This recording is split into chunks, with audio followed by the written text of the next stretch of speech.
Yes. Hello everyone. Welcome to BCCA. I am CMA Parvathi, your faculty for CMA Final Paper 17 Cost and Management Audit. Now, what is this video regarding of? In this video, we are going to discuss practical questions from paper 17. So, our paper 17 question paper will be in both descriptive and practical. For descriptive part, we have already discussed in the marathons. Part 1 and Part 2 marathons have already been uploaded in our BCCA YouTube channel and you have already watched it. Now, coming to practical questions, we do have practical questions in our question papers. So, that questions we are going to discuss in this particular video. Coming to the main important question which you all guys will have. Ma'am, will this video be sufficient for the examination if we are watching only this video and preparing for the practicals? Well, I can't say that way, but yes, in this video, we are going to discuss the questions which are very, very important for you to be done before the examination. So, I'm not telling that only these questions will be sufficient, but these are the questions which you shouldn't skip at all before going for the examination. So, those questions we are going to discuss in detail. And what are the practical questions from which segment questions are being asked in paper 17? We have practical questions from cost audit and management audit. And whatever questions we are going to discuss in this video, I have taken those questions on the basis of new syllabus only. I have not considered past 2016 syllabus, only by taking into consideration 3 new syllabus question papers and 3 new syllabus mock question papers which has been issued by the ICMAI. By taking into these 6 papers only, I have taken these questions. Okay, and I also combined the mock question paper which has released in 2 sets for upcoming December 2024 examination also. So, what are the practical questions we have? From cost audit, the segment of questions are being asked from Company's Cost Records and Audit Rules 2014. In this particular chapter, we have questions from value addition, profit reconciliation and some ratios questions. So, these questions we are going to see in this video. And other than this, we have cost accounting standards. From this also questions are being asked in the examination. So, from cost audit, only these 2 segments are there regarding practical problems. Now, coming to management audit. Management audit, when it comes to new syllabus, only questions are being asked as an MCQs. In both the sets of mock question papers which are released for December 2024 examination, management audit question is there for MCQs. The last 5 MCQs question are being asked from management audit.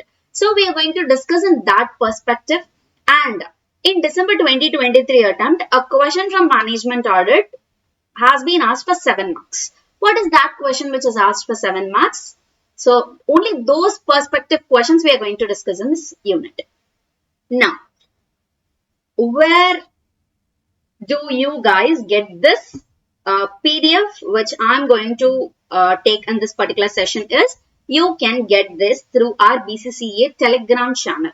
So, I will be sharing this PDF in our Telegram channel. So, download BCCA Telegram channel and you can take this and make use of it. So, yes, that is regarding the introduction. Let us get into the practical problems one by one. Now, I am going to start with the management audit questions which are being asked in the examination. This is the question which is asked in December 2023 examination for 7 marks. Now, what is this question? We'll see it.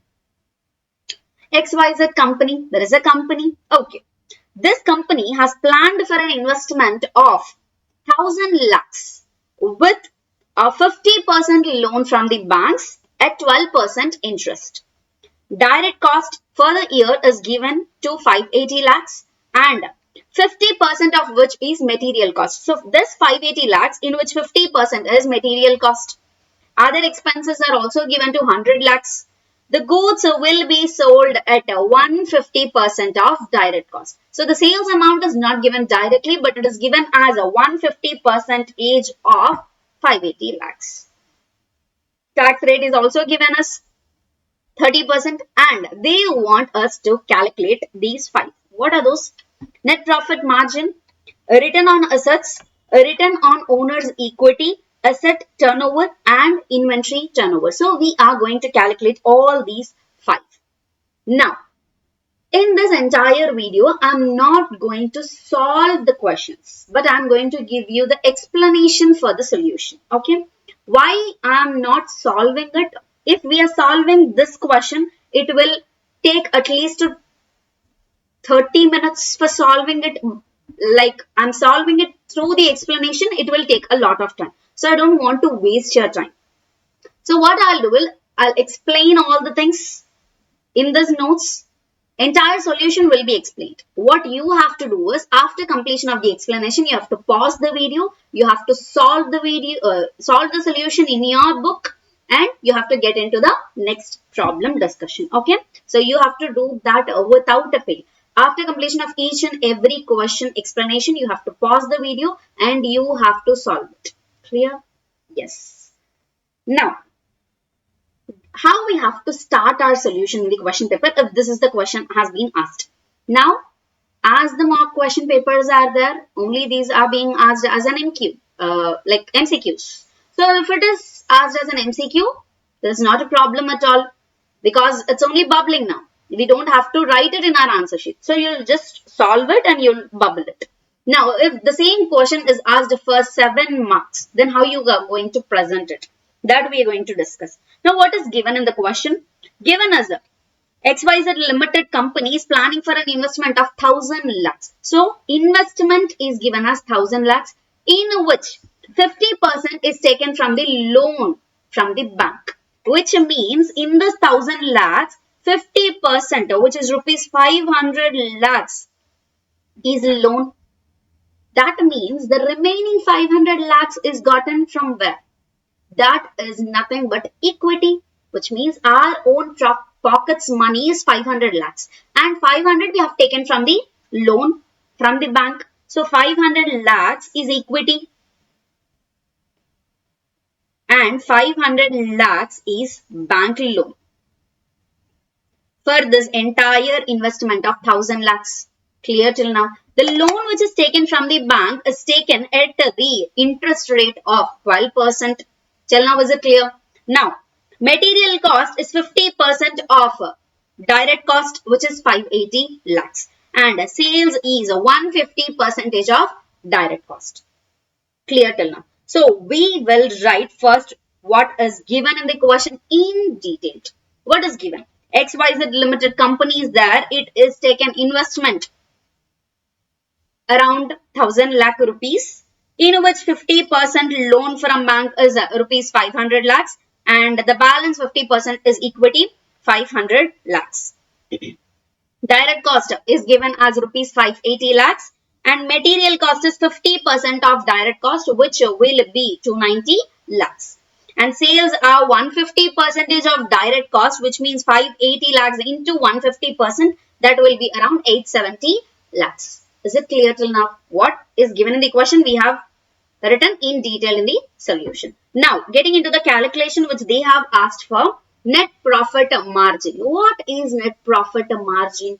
Net profit margin refers to the percentage of sales left as a profit after considering all the expenses. So, from the sales, we are taking all the expenditure and the profit which is left is called as net profit margin.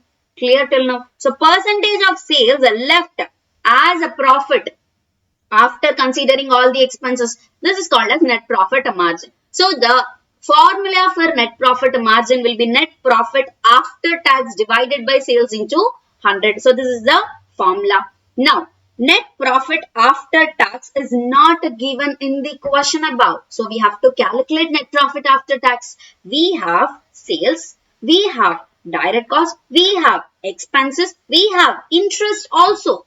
What do we want to calculate profit after tax? Tax is also given. So, everything is given in the question. So, we have to do the calculation for net profit after tax. So, first sales we have already calculated it around 870 lakhs. calculation of net profit after tax, you will take a box. Particulars amount rupees in lakhs. Sales, we have calculated it as 870 lakhs. Direct cost, which is already given in the question as 580 lakhs. So we are going to take that direct cost as 580 lakhs. So sales minus cost will give us gross profit, which is around 290 lakhs.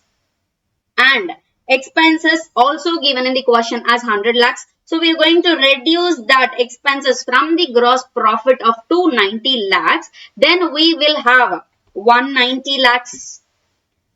Then loan is taken from the bank for 50%, which is 500 lakhs.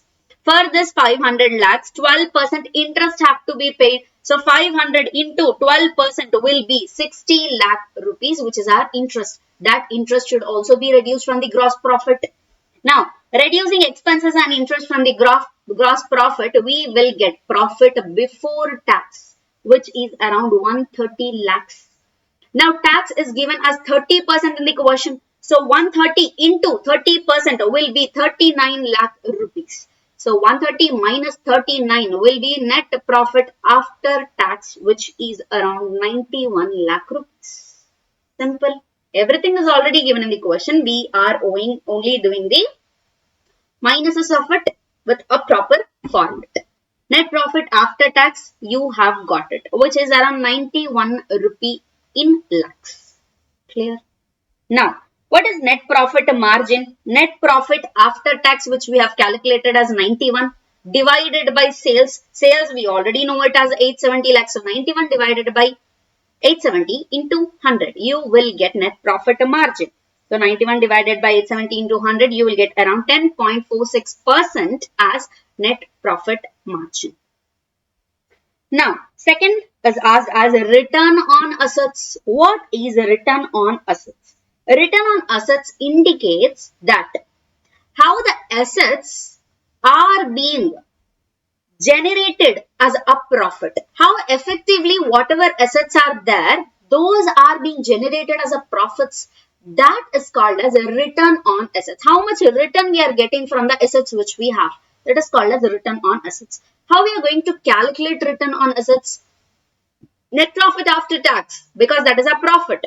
Net profit after tax divided by total assets into 100. That will be the formula for the return on assets. What is the formula for return on assets? Net profit after tax divided by total assets into 100. What is the net profit after tax? We have already calculated it as 91 lakhs divided by what is total asset. Asset is not given in the question, but in the question they have told us that investment is there. Investment is also an asset, isn't it?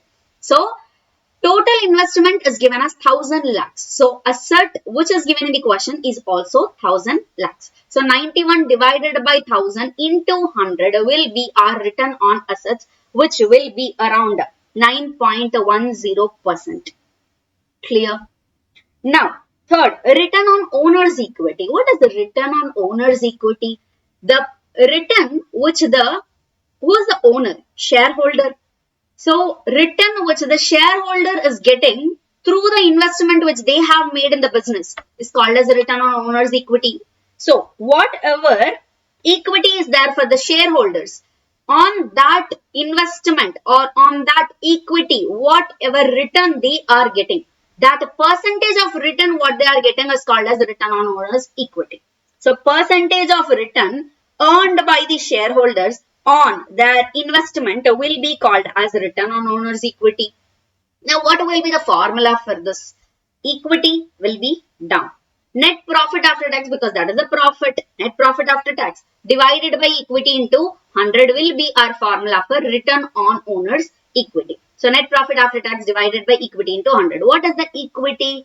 50% is from bank loan in the investment. So, 50% will be equity. So, 500 lakhs is the equity. Net profit after tax is 91 lakhs. 91 lakhs divided by 500 into 100 will be our owner's equity, which is 18.20%. Clear? Now, lastly, they have asked for asset turnover. What is asset turnover? Asset turnover means how effectively assets are used to generate sales. So turnover is nothing but sales. So how assets are being used to generate sales is called as asset turnover.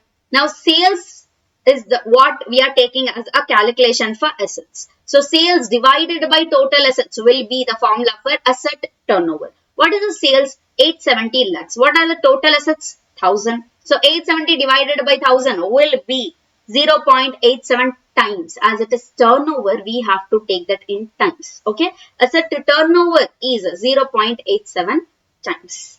Now, coming to inventory turnover. For this, there is a confusion or there might be a different analysis of the ICMI Institute. Actually, the way asset turnover is calculated, similarly inventory turnover should also be calculated. How inventory turnover will be calculated? What is inventory turnover? How inventory is being used to generate the sales is called as inventory turnover. Now, how this inventory turnover will be calculated? Cost of goods sold divided by inventory will be taken as the inventory turnover. But as per ICMI, they have calculated it as a material cost which is given in this question, 50% of which is material cost. So, direct cost in which 50% is material cost, that has been taken divided by sales into 100.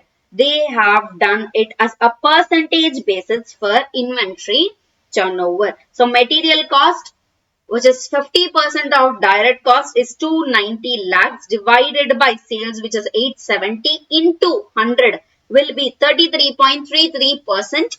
This is taken as the calculation for inventory turnover. What is the actual inventory turnover calculation? Just leave that. You should have to remember only this because exams are very round the corner. So in all the suggested answer or even in the MCQs, which they are being asked, or even in our ICMI material, this is what the solution is given us. Okay.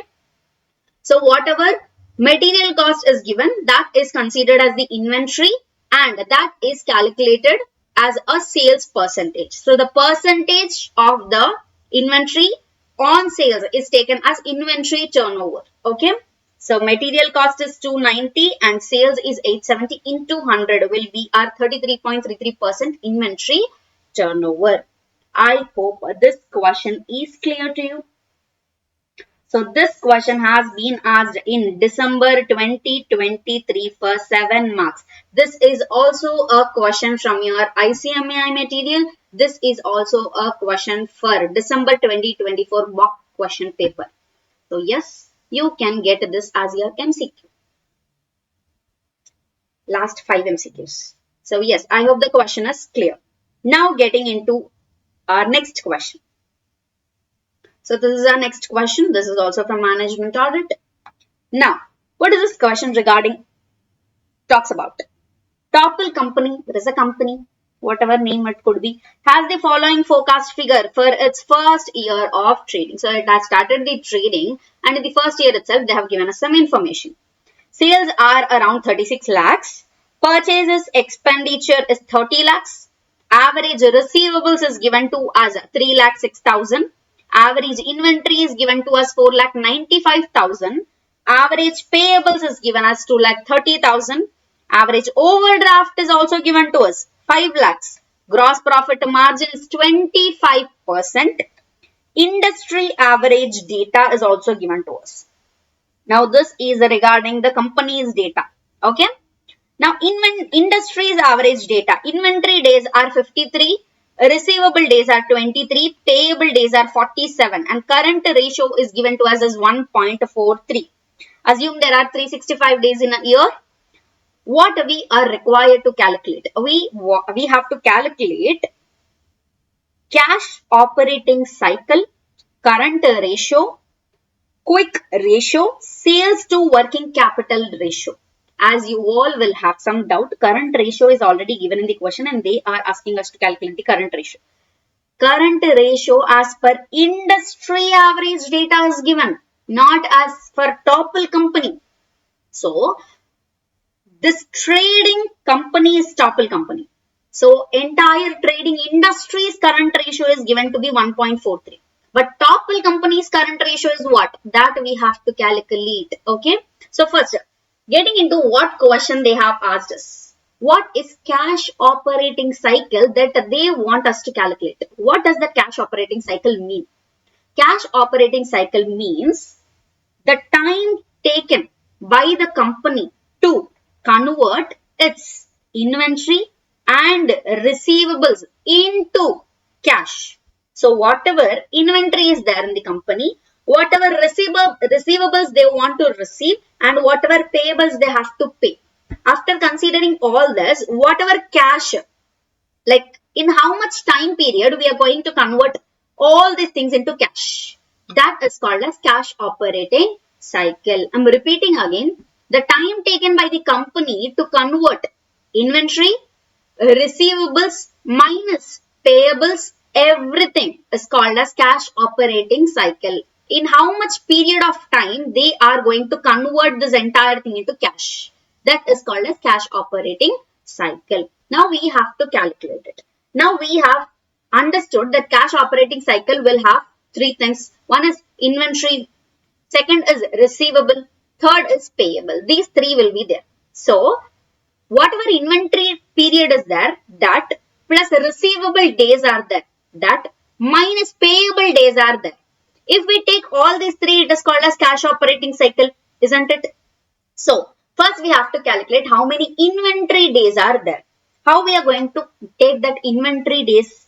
Inventory days will be calculated as average inventory, because that is what we are going to convert it as cash. So average inventory divided by cost of sales into 365. We are calculating days, not a percentage. Okay. Average inventory divided by cost of sales into 365. Now, what is average inventory? Average inventory is given in our question as 4,95,000. That will be taken here, 4,95,000 divided by cost of sales. Sales is given 36 lakhs. Cost of sales is not given. How we are going to calculate cost of sales? We have a hint for calculating cost of sales. What? Gross profit margin is given to us 25%. Now sales is there, profit is there. Won't you able to calculate cost of sales? We can. Now sales is 36 lakhs. Gross profit margin is 25%. Now whatever sales are there into 1 minus gross profit margin will be our cost of sales, isn't it? What is sales? 36 lakhs into 1 minus whatever gross profit margin is given, 0.25. So 1 minus 0.25 will be 0.75. 36 lakhs into 0.75 will be our cost of sales, which will be around 27 lakhs. So this is our cost of sales calculation. I hope that's clear. So 4,95,000 divided by 27 lakhs into 365 will be getting around 67 days. So in this period of 67 days, we will be able to convert this inventory into cash. So for converting inventory into cash, we will take, like company will take 67 days. Clear? Next. Receivable days. They have given us average receivables as 3,06,000. So average receivables divided by sales into 365. What is average receivables? 3,06,000 divided by sales, which is given in the question itself, 36 lakhs into 365. 31 days. So whatever sales we have made, for that we will be receiving whatever receivables we are having, that will be received in 31 days. So we will get the cash for receivables in 31 days. Payable days. Average payables is also given in the question, 2,30,000. 2,30,000 divided by purchases, not sales. Sales will be taken for receivables. Because we are selling it, we will receive the cash. But for payables, we are purchasing, so we will pay it. So average payables divided by purchases. Average payables is given in the question as a 2,30,000 and purchases also given as 30 lakhs. So 2,30,000 divided by 30 lakhs into 365 will be our 28 days. So in 28 days, we will be able to give our cash for the purchases. So 67 days plus 31 days minus 28 days will be our cash operating cycle, which will be around 70 days. Clear? Clear the calculation of cash operating cycle? I hope that's clear. Now, coming to the current ratio. What is current ratio? As you already know, current assets divided by current liabilities. But what is current ratio? Current ratio measures the company's ability to cover its short-term liabilities with short-term assets. What are current assets? Short-term assets. So, what are current liabilities? Short-term liabilities. So, the ability of the company to cover short-term liabilities with its short-term assets is called as current ratio. So, current ratio is current assets divided by current liabilities. What are current assets which we have in this particular question? Average receivables. So, in short period, we will receive that 3,06,000 rupees. And average inventory is given as 4,95,000 rupees. So, this inventory also in a short span, we can able to convert it into liquid assets, liquid cash. So, 3,06,000 plus 4,95,000 will be our current assets. 8,01,000 will be our current assets. Now, coming to current liabilities. Average payables is given and overdraft is also given to us in the question. So, 2,30,000 plus 5 lakhs will be around 7,30,000 will be our current liabilities. So, current liabilities is 7,30,000. So, 8,01,000 divided by 7,30,000 will be 1.10 times, which is our current ratio. Clear? Now, they have asked for quick ratio. What is quick ratio? Quick ratio means the same company's ability, but to meet its short-term liabilities using liquid assets, not short-term assets, only liquid assets. That is called as quick ratio. Whatever liquid assets we have, how that liquid assets are being used for meeting the short-term liabilities, that is called as quick ratio. Now, what are liquid assets which we have? Average receivables is only the liquid asset which we have. Inventory is not liquid asset. We have to convert inventory into cash. But for now, what we have as cash? Average receivables 3,06,000. So, that will be our assets. Now, what is current liabilities? We have already calculated above. 7,30,000 will be our liabilities. Ratio will be 0.42 times. So, 3,06,000 divided by 7,30,000 will be 0.42 times. Now, sales to working capital ratio. What is sales to working capital ratio? How efficiently a company uses its working capital to generate sales. So, how working capital is being used to generate sales. What is working capital? Working capital is like day to day how much we can be able to put in. That is called as capital. Working capital, that is very essential for running the business. That is called as working capital. Now, it is a trading company. So, receivables, payables, these are nothing but working capital, isn't it? So, average receivables plus average inventory minus average payables will be our working capital. Everything is already there in the question. By taking and calculating, we will get 5,71,000 as working capital. Now, what is sales? Given in the question as 36 lakhs. 36 lakhs divided by 5,71,000 will be 6.3 times, which is our sales to working capital ratio. I hope that's clear how you will calculate this question. Cash operating cycle, current ratio, quick ratio, sales to working capital ratio. Now, if these are being asked as MCQs, then you don't have to worry. Just remember the formula. Just take this, whatever information which is given in the question, answer booklet backside, flip it to the entire back, take a pencil, do the calculation, keep the heading as MCQs, do the calculation. You don't have to rough anything. If you don't have pencil, use your pen, backside of the booklet, put it as MCQs calculation, do the calculation, bubble your answer. This is how you're going to do it. But if the same is asked for 7 marks question, then you have to write it in this way. Okay? Just refer it once, like how you are going to attempt in your examination if the same question is being asked for 7 marks. Clear? I hope the 2 questions are very, very clear. Now, there are case study questions in your ICMI material. So, those two case study questions which are there in our material, we are going to discuss those questions. These questions can also be asked as a practical questions. Mostly expected to be asked as MCQs because these are very simple ones. So, what is given in the question? They have given us a tabular.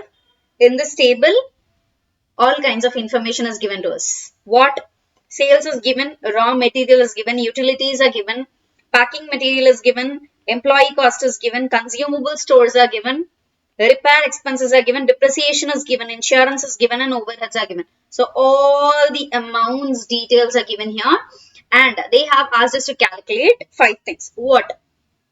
First is variable cost of product. Second is fixed cost of product. Third is contribution.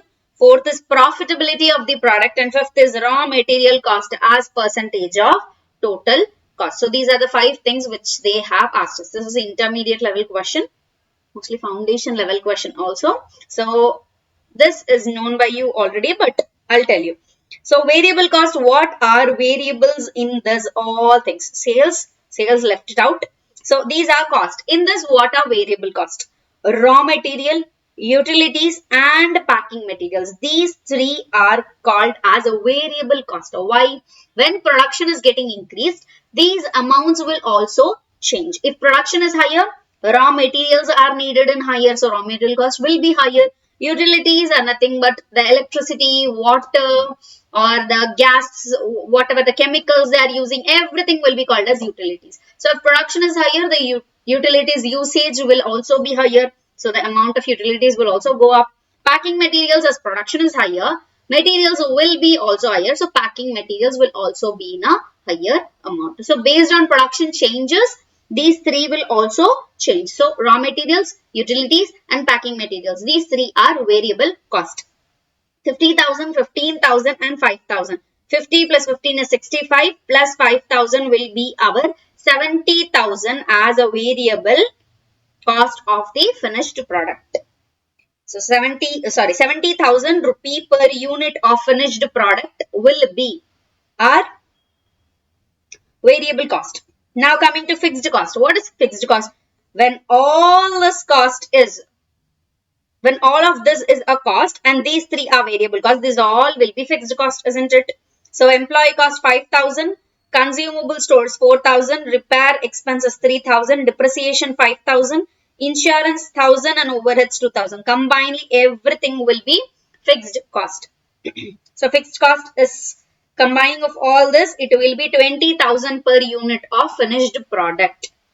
Now third, they have asked for contribution. You already know the contribution. Sales minus variable cost will be contribution. What is sale? Sale value is given as 1 lakh rupee per unit and variable cost we have calculated to 70,000. So 1 lakh minus 70,000 will be 30,000, which is our contribution per unit of product. Now coming to profitability, what is profit? Sales minus cost is profit. Now sale is already given in the question as 1 lakh. Cost, combining of all these is nothing but cost, fixed cost and variable cost. A fixed cost is 20,000 and variable cost is 70,000. So 70 plus 20 is 90,000.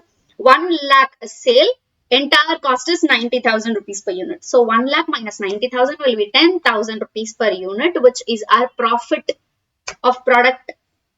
Now at last they have asked regarding raw material cost as percentage of total cost. Now what is raw material cost given in the question? Raw material is given in the question as 50,000 and total cost which we have calculated is 90,000. So 50,000 divided by 90,000 into 100. If you do the calculation, then you will get the answer to be 55.56%, which is our raw material cost as a percentage of total cost. Clear? Simple question, can be asked in the MCQs. This question is given in mock question paper of June something in 2022 syllabus only. In one mock question paper, this question has been given in MCQs. Okay. So yes, this can also be asked as MCQ if you are very lucky enough. Now next question. Following are the cost components of the product A. So cost components are given to us. What are those cost components? Raw material, utilities, packing material, employee cost, Consumable stores, repair expenses, depreciation, insurance and overheads. All these are given.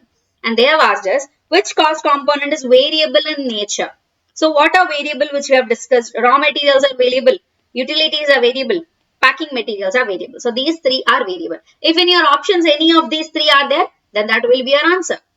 Next, which cost component is related to aging of plant and machinery? In all these, what are the cost components which are related to plant and machinery?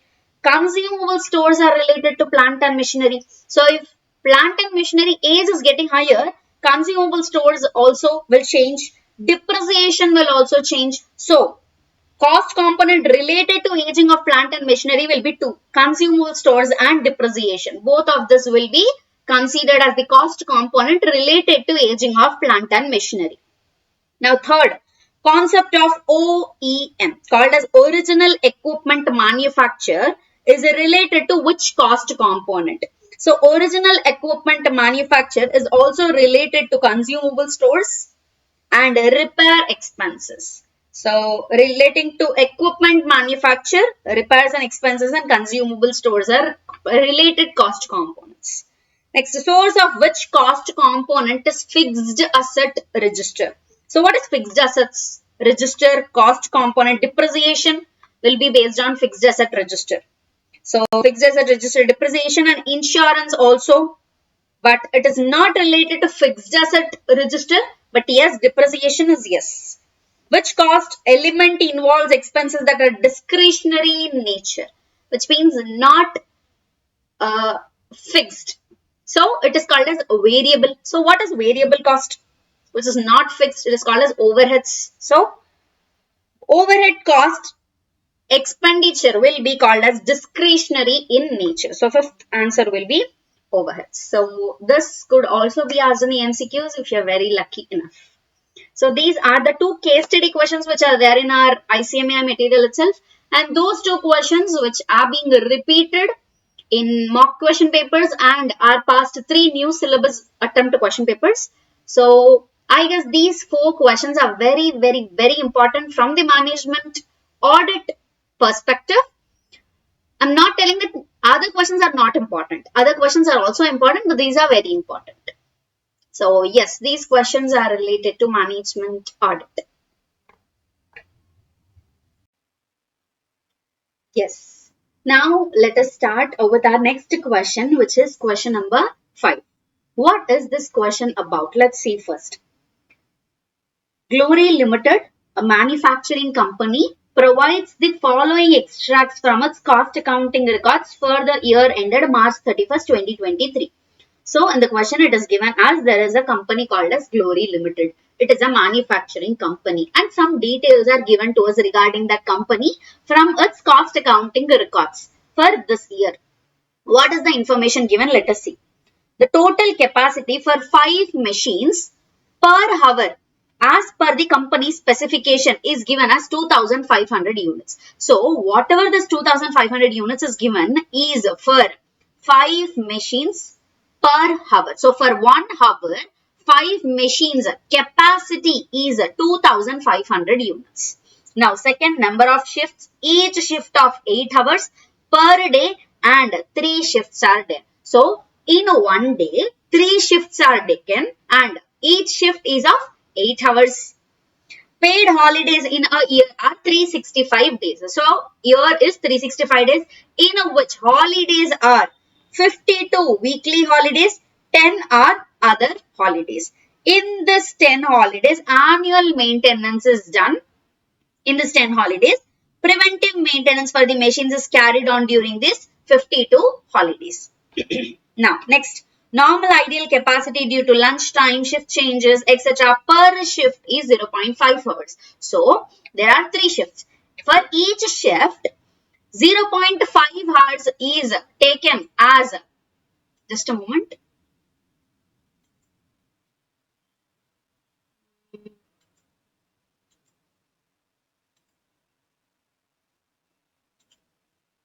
Yes, sorry. So, lunchtime, shift charges, etc. per shift. For each shift, 0.5 hours is taken as ideal capacity or ideal time Okay.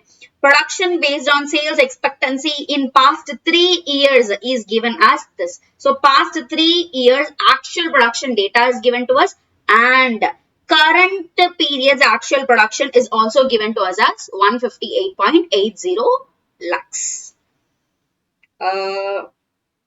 units. So all the information is given to us in the question. Now, what did they want from us?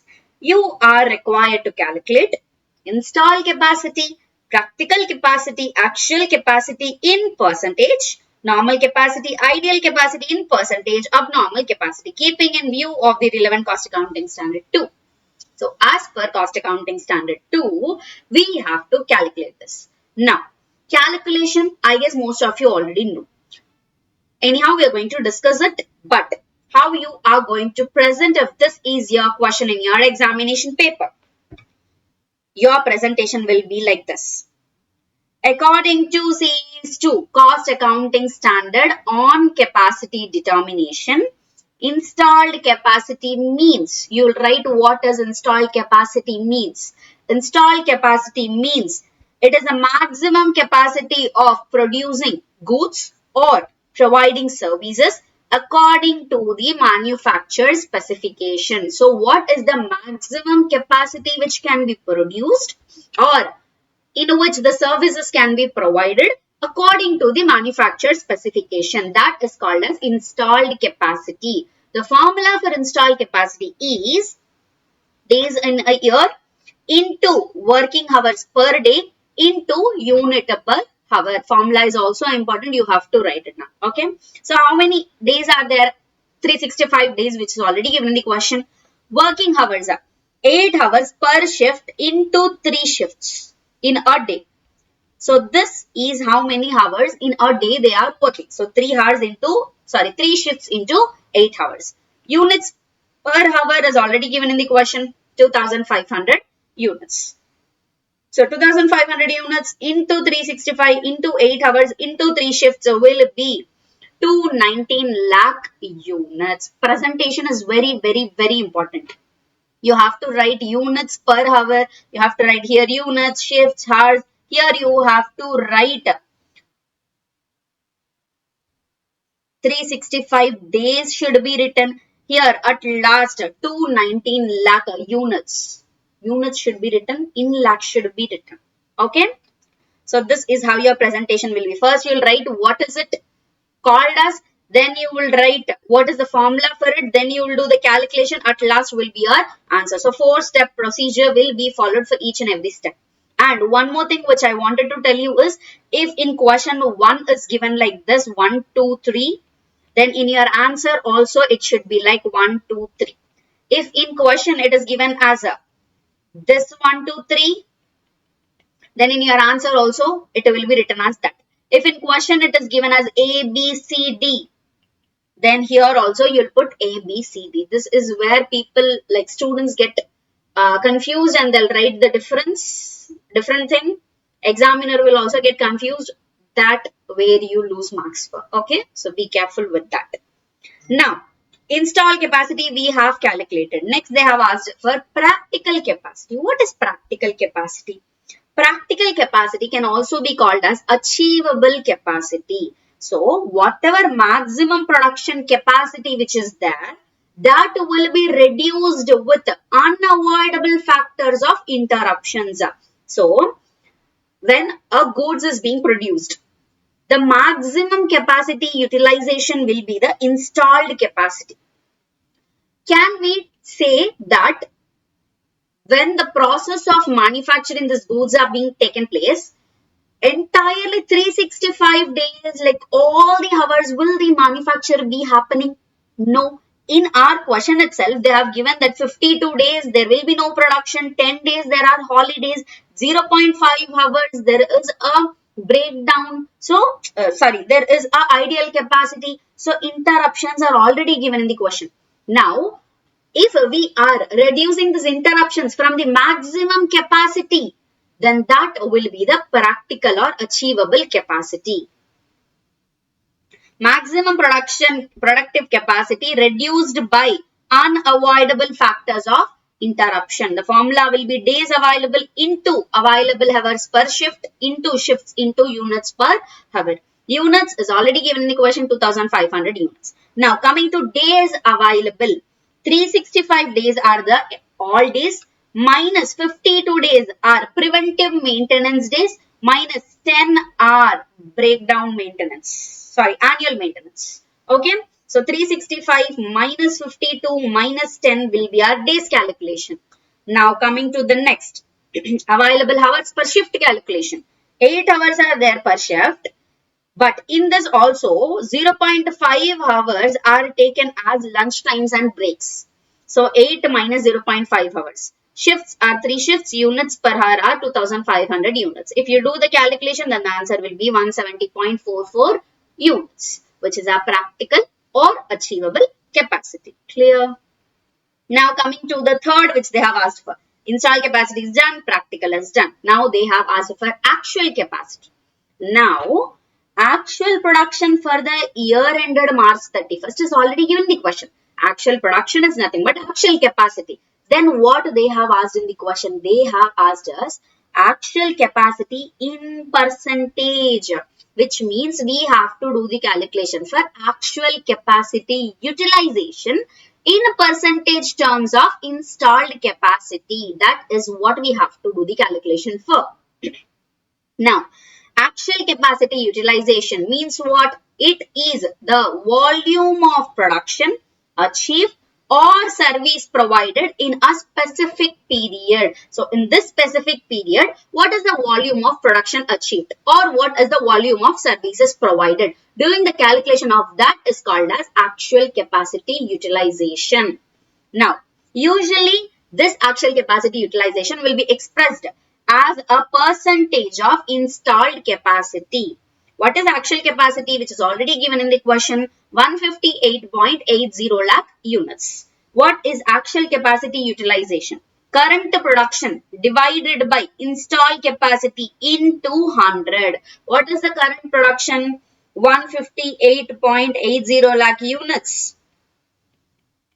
And what is the installed capacity? 219 lakh units, which we have calculated already into 100. If we do the calculation for this, then it will be 72.51%, which is our actual capacity utilization. 219 units we have calculated here. If you're thinking, where did this calculation come from? So, yes, that is regarding this actual capacity utilization. I hope that's clear. Now, they have asked for normal capacity. What is normal capacity? Capacity achieved or achievable for goods or services on an average over a number of periods under normal circumstances. So, under normal circumstances, what is the capacity which can be achieved if we are doing the average of the past periods? Then the capacity which we are getting is called as normal capacity. For this, we have to do the average of past periods. In our question, past 3 periods data is given to us. So, past 3 years actual production is given to us. If we are doing the average of these 3, then what is the amount which we are getting will be the normal capacity. So, 154.50 plus 159.54 plus 166.66 divided by 3 will be 160.23 lakh units, which is our normal capacity. Now, they have asked for fifth, ideal capacity in percentage they have asked. First, we'll do the ideal capacity. What is ideal capacity? See, we have actual production in the year which is already given. So, this is the actual production. Now, we have 100% utilization, maximum capacity, which is called as installed capacity. The difference between installed capacity and actual capacity. The difference between installed capacity and actual capacity will be our ideal capacity. Difference between installed capacity and actual utilization will be the ideal capacity. What is installed capacity? 219 lakh units. What is the actual production? 158.80 lakh units. So, if we are reducing 158.80 lakh units from 219 lakh units, then The answer will be 60.20 lakh units, which is our ideal capacity. Now, in the question they have asked us ideal capacity as a percentage. So, for that we have to do the ideal capacity expressed in terms of installed capacity. So, 60.20 lakh units divided by 219 lakh units. Because we are doing the percentage as in terms of installed capacity. So, we have to take the installed capacity amount only. So, this if you are doing the calculation, then you will get 27.49%, which will be our ideal capacity in percentage terms. I hope that's clear. Now coming to next, abnormal capacity. See, ideal capacity is installed capacity minus actual capacity. Okay. Now what is this abnormal capacity? Abnormal capacity means abnormal ideal capacity. How we'll calculate this? Actual production is this much. But from installed capacity, if we deduct the interruptions, then we'll get practical or achievable capacity. So, there is a practical capacity and there is an actual capacity. The difference between this practical capacity and the actual capacity will be the abnormal ideal capacity. Difference between the practical or achievable capacity and the actual capacity will be the abnormal ideal capacity. So, what is the practical capacity which we have calculated? 170.44 units. So, 170.44 units minus 158.80 lakh units, which is given in the question. If we do the subtraction, then the answer will be 11.63 lakh units, which will be our abnormal ideal capacity. I hope that's clear. We have done the analysis for all the 7 things which are asked in the question. So this is how your presentation also will be. You will not forget to write what is it called as. Then you will not forget to write the formula for it. Then you will not forget to do the calculation. You will not forget to write the answer. If it is percentage, you have to write it in percentage. If it is rupees, write it as rupees. If it is lakhs, write it as lakhs. If it is units, mention it as units. These are very, very, very important. Keep it in mind. So, that's regarding presentation skills and our 5th question. I hope that's clear. Now, coming to our 6th question. What is given here? The following data have been available of Sunflag Dolan Limited. So, there is a company called as Sunflag Dolan Limited and they have given us some data. That data is given for 3 years. 2020, 21, 21, 22 and 22, 23. So, for 3 years data is given to us.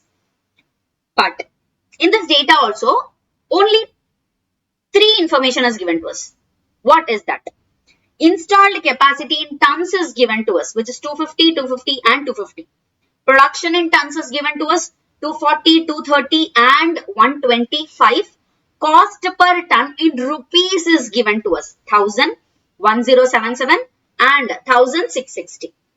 Now, they have told us that the poor capacity utilization in 22-23 was due to abnormal power cut. So, in this year, there was an abnormal power cut. That due to that abnormal power cut, there was poor capacity utilization. Okay. The escalation in cost were 5% in 21-22. So, the cost per ton which is given in this question is not the actual cost. But this cost is inclusive of some escalation factor. And that escalation factor which is inclusive in this period is around 5%. So, this amount is not for actual rate but for addition of 5% is there in this cost. Okay. Then they have told us a 7% in 22-23. In this year also, there was 7% escalation factor inclusive in this cost. Okay. Now, they have asked us to calculate the abnormal cost due to power cut. So, this power cut which is there in this year 22-23, this cost we have to calculate. Okay, we'll do it. Now, how you are going to start this question is, you have to write First, Sunflower Dallin Limited. Then you have to write statement showing computation of abnormal cost due to power cut in the year 22-23. Then you will write amount in rupees wherever it is there. Then you will take a proper tabular format. You will write particulars, years which are given in the question. Now, let us do the analysis for what is given and what we can do. In question, installed capacity is given to us. Actual production is given to us. If we have installed capacity and actual production with us, then what we can get derived from? So from this two, what we can get? We can get actual capacity utilization, isn't it?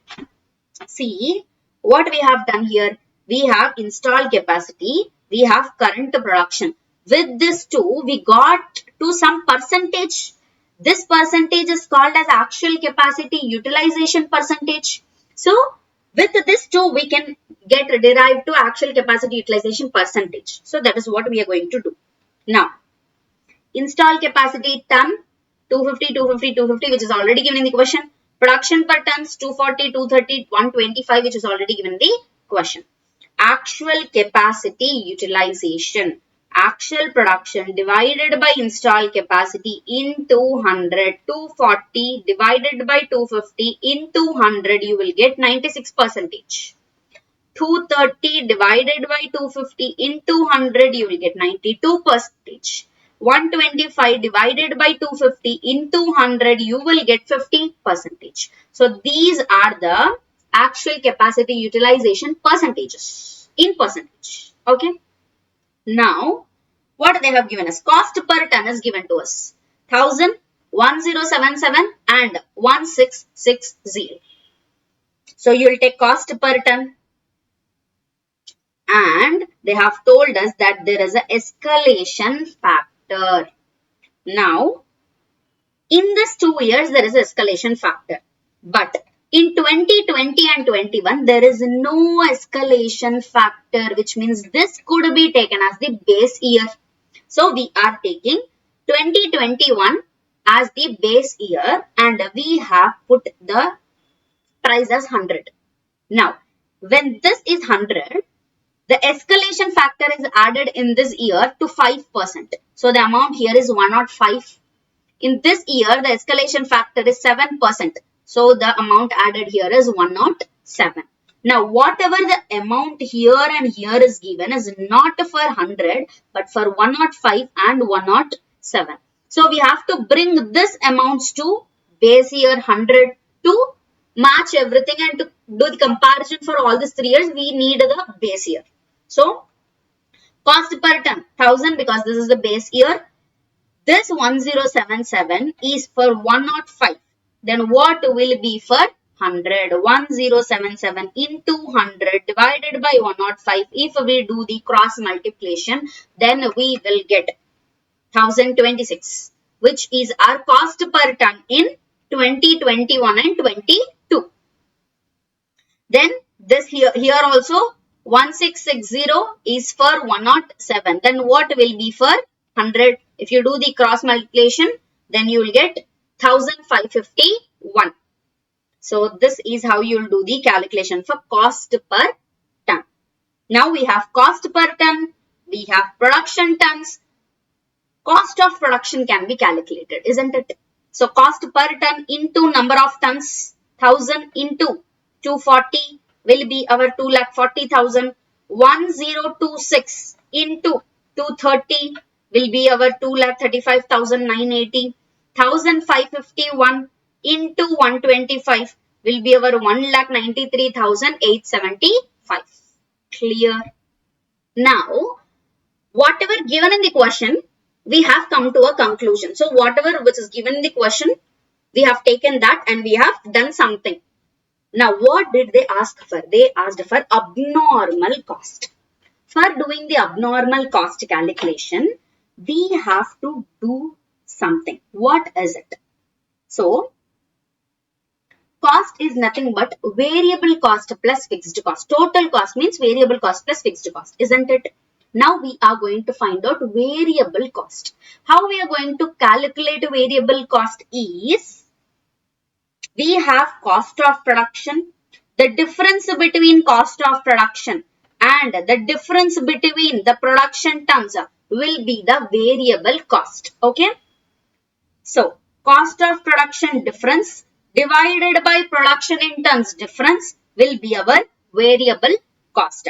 For 2021 and 22, 2,40,000 minus 2,35,980 divided by 240 minus 230 will be our variable cost 402. Similarly, for 22-23, 2,35,980 minus 1,93,875 divided by 230 minus 125 will be our 101, which is variable cost. I hope this calculation of variable cost is clear to you. Now, cost per ton is 1000. Variable cost per ton is 402. Then what will be the fixed cost per ton? 1000 minus 402 will be 598, which is our fixed cost. Similarly, 1026 minus 402 will be 624, which is fixed cost. 1551 minus 401 will be 1150, which is fixed cost. Clear? Fixed costs are also there for 3 years. Now, our main calculation for abnormal cost is getting to start. Listen carefully, okay? Now, this 2020 and 21 was our base year, isn't it? So, taking again this as the base year, in this year, the fixed cost is 598, isn't it? Fixed cost is 598. This fixed cost is for production of 240 tons. So, production per ton is 240 tons. 598 into 240 is 1,43,520 here. So, 598 into 240 is 1,43,520. This 1,43,520 is for how much percentage? 96 percentage. So, this fixed cost, this fixed cost is for 96 percentage. Then, what is the fixed cost for 100% capacity utilization? That we are going to calculate. How we will get to know what is 100% capacity utilization fixed cost? We have installed capacity per ton 250, which is the 100% utilization. Installed capacity means maximum capacity. So, maximum is 100%. So, if we want to calculate 100% fixed cost, then we have to divide the total fixed cost divided by 100% production. Isn't it? Now, what is total fixed cost? 1,43,520 is the total fixed cost divided by 250 tons is the total production in tons. So, if we do that, then we will get 574.08 per ton 100% utilization, isn't it? So, this is the 100% fixed cost utilization. Now, whatever 250 is given, installed capacity is same for all these 3 years. So, 100% fixed cost utilization should also be same for all these 3 years, isn't it? So, in this year, there was a abnormal power cut. What is the fixed cost given in this year, which we have calculated? 1,150. What should be the 100% fixed cost? 574.08. So, the difference between these two will be the abnormal cost per ton. This is the abnormal cost per ton. How many tons are there? 125 tons. So, 576 into 125 will be 72,000, which is total abnormal cost. Clear? I hope this question is clear to you.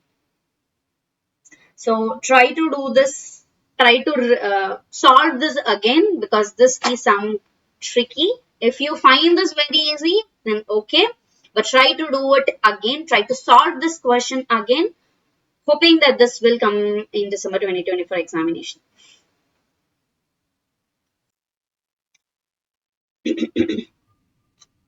So our next question will be a question 7. Um,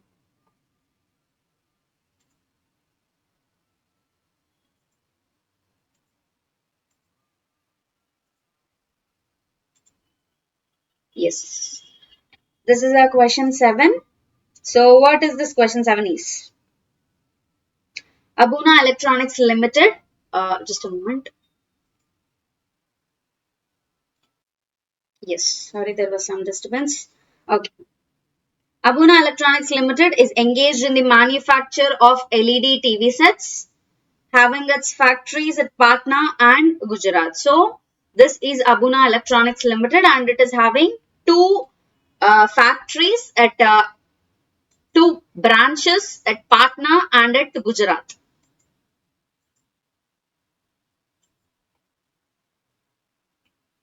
Yes, at Patna and at Gujarat, they have two factories. The company manufactures picture tubes at Patna, which is consumed to produce LED TV sets at Gujarat factory. So, what here they are saying is Abuna Electronics Limited is manufacturing picture tubes at one of its location at Patna, and the same picture tubes are using at a Gujarat factory to produce LED TV sets, which means whatever production they are doing, that is being utilized in different department or in different segment, which is nothing but called as captive consumption. The following information pertaining to captively consumed picture tubes are extracted from the records of the company for the half year ended March 31st, 2023. So, by this information, we are getting to know that this is the question of CAS4, captive consumption. So, this is the information which is given. Direct material, direct wages and salaries, direct expenses, indirect materials, factory overheads, administrative overheads, 20% is related to production activities. So, other 80% is not related to production activities. Quality control cost is given, R&D cost is given, selling and distribution expense is given, sale of scrap realized is given, and profit margin also given. Now, they have asked us to calculate what? You are required to determine the cost of production for purpose of captive consumption in terms of Rule 30 of Central Goods and Service Tax Rules 2017 as per CAS 4 revised, and assessable value for the purpose of paying GST on applicable transaction. So, they are wanting us to calculate captive consumption and cost of production. Cost of production for captive consumption as per Rule 30 of CGST rules. So, in CAS4, we have seen that this is the cost accounting standard for what? Cost accounting standard on cost of production or acquisition or supply of goods or provision of services. Regarding all these four, calculation of cost we have seen in CAS4. This CAS4 is closely related with CGST rules. Why? As per CAS4, which we have revised CAS4, in that they have told that cost of production is a major factor in determining the value of supply of goods or services. So, they have told us that whatever the cost of production is there, it is nothing but a major factor in determining the value of supply of goods and services. So, for determining value of supply, we have Rule 27, Rule 28, Rule 29, 30, 31, which we have already discussed in detail, isn't it? So, they have asked us to calculate the cost of production as per Rule 30. For that, you have to first write the provision which you have. So, according to CAS4 cost accounting standard on cost of production or acquisition or supply of goods or provision of services, cost of production is a major factor in determining value of supply of goods or services. As per section 15 subsection 4, we have two sections. Section 15 subsection 1, in which the value is nothing but a transaction value. If transaction value cannot be determined, then we come to section 15 subsection 4, in which we have these rules. So as per section 15 subsection 4, when transaction value cannot be determined, then it will be determined as per chapter 4 of CGST rules 2017. So as per this rules, cost of production for purpose of captive consumption in terms of rule 30 will be 110% of cost of production, acquisition or provision of services. So this is the entire provision which we have. You have to first write the provision, then get into your answer. This is how you will present your answer in the question. Clear? Now, next you will write the name of the company, Abuna Electronics Limited, computation of cost of production and assessable value as per CAS 4 for the half year ended March 31st, 2023. This will be a heading for the tabular format. Then you will write particulars and amount. Amount is given in rupees. Then you will write all these things. Direct material 950, direct wages and salaries 357, direct expenses 80, indirect material 70, factory overheads 320, administrative overheads only 20% will be taken. 640 into 20% will be 128. Only 128 rupees will be taken. And quality control cost 100 will be taken. R&D cost will be taken 125. Selling and distribution expenses will not be taken because we are doing the calculation for cost of production.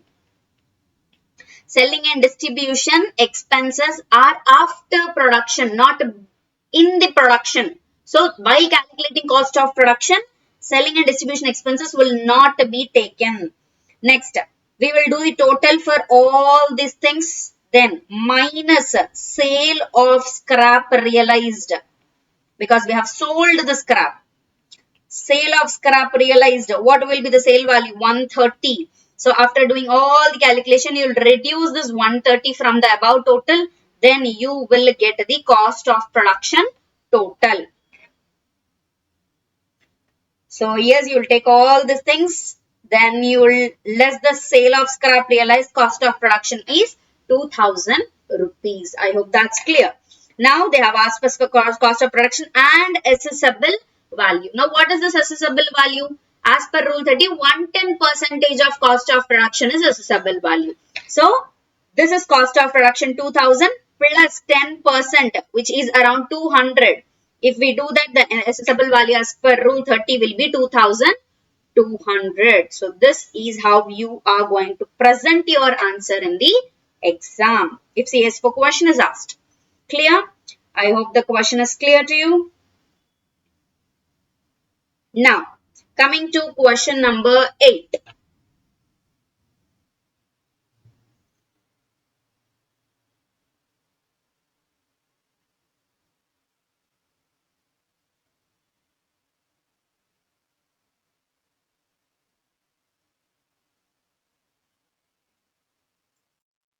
Yes. What is there in this question? From the following figures of Systematics Polytechs Limited, compute the landed cost of Egyptian cotton for the year 2016 and 17. So, they have asked us to calculate the landed cost of something of material. So, this Egyptian cotton is called as material, isn't it? Materials are given to us in dollars. $35,000 is given as its amount. Import duty is given. Freight inwards is given. Insurance of import by sea is given. Cash discount is given. Bank interest for import credit is given. Senvat credit refundable is given. Weight reduction due to moisture loss is given to us. And they have given us 3 dates rate of exchange. So, which rate should be taken? On which date the rate should be taken? That we have to know first. Okay? And what should be considered and what should not be considered while doing the material cost calculation? If you know that, then the answer is done. Now, how we are going to present this in your exam paper? First, you will write the provision. As per CA 6 cost accounting standard on material cost, the forex component of imported materials shall be converted on rate on the date of transaction. So, which rate will be taken, which rate will be considered? The rate on the date of transaction will be considered for the forex component. Any subsequent changes in the rate after the date of transaction will not be considered in calculation of material cost. So, this is the provision which you have to write without fail in your examination. So the forex component of imported materials shall be converted on rate on the date of transaction. Any subsequent change in rate after that shall not form part of material cost. Now, in question they have given us date of contract, date of import and date of payment. On these three dates, which date will be the date of transaction? Whenever the contract is entered into, it is assumed or it is deemed that the transaction is being entered into. So, on the date of contract will be taken as the date of transaction. So, materials 35,000 into 64.40 will be our material cost. You will take Systematics Politics Limited. Then you will give your heading as a computation of landed cost of material as per CA 6 for the year 2016 and 17. Then you will give particulars and amount. Material cost 35,000 into 64.40, which is our date of contract. You have to write this point also. Date of contract is deemed to be taken as a date of transaction.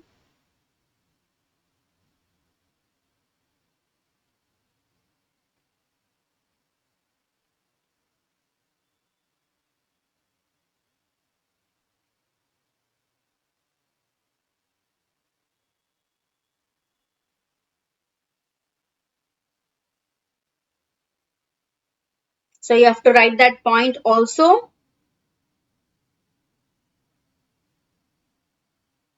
Then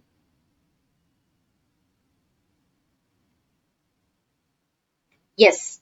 Then what is given? Import duty is given to us. Import duty and freight inwards. For this both you have to write it that whenever the charges are paid to the material to bring that material into place of usage, that amount will be added into material cost. That will be included in the material cost. So, this import duty, freight inwards, insurance of import by sea, all these are expenses paid on materials to bring that materials into factory place or place of use. So, all these will be included in the material cost. So, import duty will be taken, freight inwards will be taken, insurance by sea will also be taken, and total will be 27,99,000. Then what is given us? Cash discount. Cash discount will not be considered in calculation of material cost as it is a finance item. So, you have to write that cash discount is not allowed as it is a finance item. Bank interest for import credit 15,000 is given. Bank interest also is treated as finance cost. Finance cost is not treated, it is not considered in calculation of material cost. You have to write that. Finance costs are not included in the computation of material cost. Then SENVAT credit refundable. Whatever credit refundable should be reduced. Sales and less SENVAT credit 37,000. Landed cost of materials will be this much. Next, what is given? Weight reduction due to moisture loss is given. Regarding this weight reduction due to moisture loss, you have to remember that weight loss does not affect the total cost, but the unit cost is enhanced by the percentage of weight loss. Whenever there is a weight loss and whatever the weight loss is given in the question is in percentage. So, this weight loss percentage will not affect the total cost of material, but it will affect the unit cost of material. So, unit cost will be increased by 100 divided by 99.4 times due to weight loss. But in the total cost calculation, we will not consider the weight loss. Clear? So, regarding all these points, you have to write. And one more point. This exchange differences which we have, the exchange difference or exchange loss which we have. The exchange loss will not be included in the computation of material cost. That point also you have to write it down. So clear? For each and every point, for this also you have to write. Import duty, freight, inwards insurance by import of C. So these are all expenditures paid on material to bring that material into place of usage. So all the such kind of expenses will be included in the calculation of material cost. That point you have to write it down.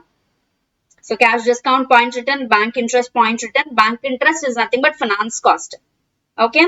VAT credit refundable taken into consideration. Weight reduction point is written. Clear? So note points are very, very, very important. Now coming into our ninth question. A steel company which produces iron casting pipes and wrought iron is covered under the cost audit according to company's cost records and audit rules 2014. So they have told us that this company is into cost records and they have to do the cost audit.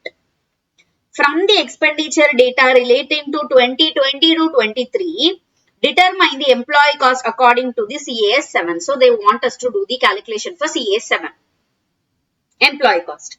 Now what are given? Salaries, wages, allowances, bonus, contribution to PF, wages to contractors, employees, employees welfare, abnormal cost due to strike, VRS payment, compensation paid, arrears salaries, remuneration of full-time director. So these are the adjustments which are given to us.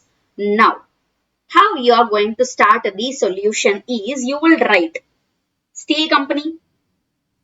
You will write the heading as a company name is not given, so you can directly write it as computation of employee cost of steel company as per cost accounting standard 7 for financial year 22-23. So this will be your heading. Then you'll write particulars and amount rupees given in lakhs. You have to write it down. Next, what you will do is while doing the solution itself, you will parallelly write the note points also. So it will help you to save the time. Okay. So salaries, wages and other allowances. Will this be considered in calculation of employee cost? Yes, because these are nothing but regular payments. First, you'll write what is employee cost in the note point. In the note points, first note point will be our employee cost definition. Employee cost is nothing but the amount paid or payable to the employee regarding on the services which are rendered by him. So this is the definition which you will write as the employee cost definition. So as per CA7, employee cost means all forms of payment paid or payable for the services rendered by the employees. Then you will write it includes salaries, wages, allowances, bonus, regular payments. It includes regular payments like salaries, wages, allowances, bonus and incentives. So this will be a point. So this will be considered salaries, wages, allowances, bonus. Clear? Now, contribution to provident fund. Will this be considered? Yes. So, employee cost also includes contribution of provident fund or any other funds, and welfare expenses are also considered or also included in the employee cost. So, contribution to PF will be taken. Employees welfare also will be taken. Clear? Now, regarding this, I'll come later. What is given here? Abnormal cost due to strike. Abnormal cost, for whatever reason it could be, if it is material and if it is quantifiable, then that should be excluded from the computation of material cost. Sorry, employee cost. Abnormal cost will not be considered in computation of employee cost. You have to write that point. Abnormal cost due to any reason, if it is material and quantifiable, should be excluded. That should not be included in the calculation of employee cost. Now, VRS payment for closure of wrought iron section of a plant to the extent not amortized. VRS payment, if it is done for normal reasons, for employee if it is provided, then that VRS payment will be included in the employee cost. But VRS payment relating to closure of business or closure of any activity, then that VRS payment will not be considered as employee cost. will not be included. That will be excluded from the computation of employee cost.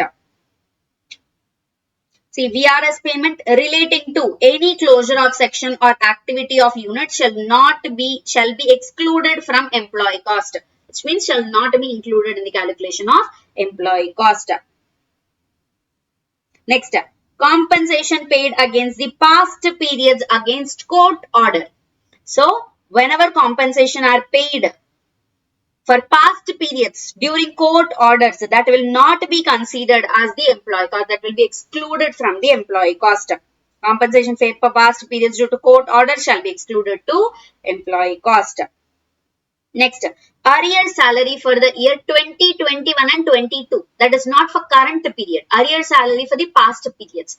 Whenever arrear salary is not related to current year, shall not be included in the current year's employee cost calculation. Arrears not related to current year shall not be included in the employee cost of current year calculation. Next, remuneration of full-time director 85. Now, remuneration of full-time director is included.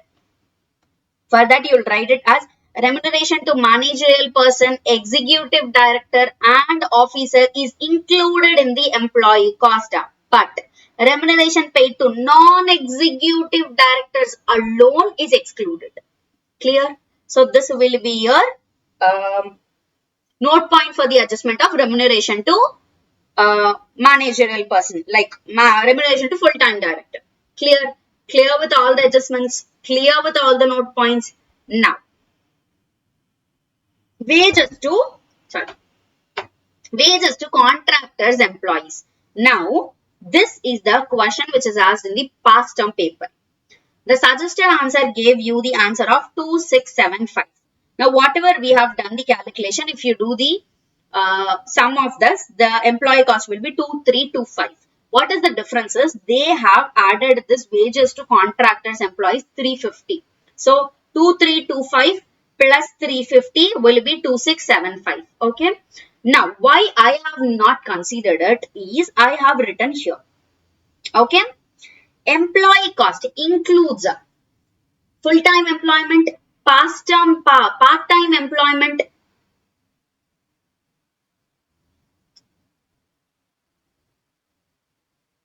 now, employee cost includes full-time employment, part-time employment and contractual employment.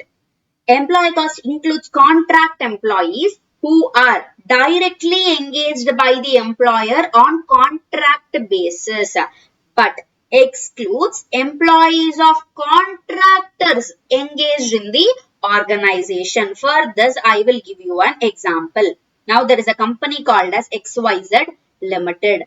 This XYZ Limited is hiring A, B, C, 3 individuals on contract basis.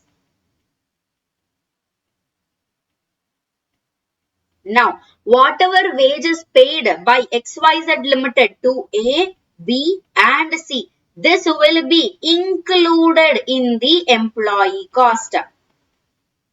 But if this XYZ Limited is hiring a contractor called as Alpha, now this Alpha contractor has under him D, E, F, G workers or laborers. So this D, E, F, G are working for this Alpha contractor. So whenever XYZ Limited has hired Alpha, D, E, F, G are working for XYZ Limited for the same contract. So now the wages which are paid to D, E, F, G are wages paid to contractors employees. This will not be included in employee cost. Clear? So, I have written that as a note point here.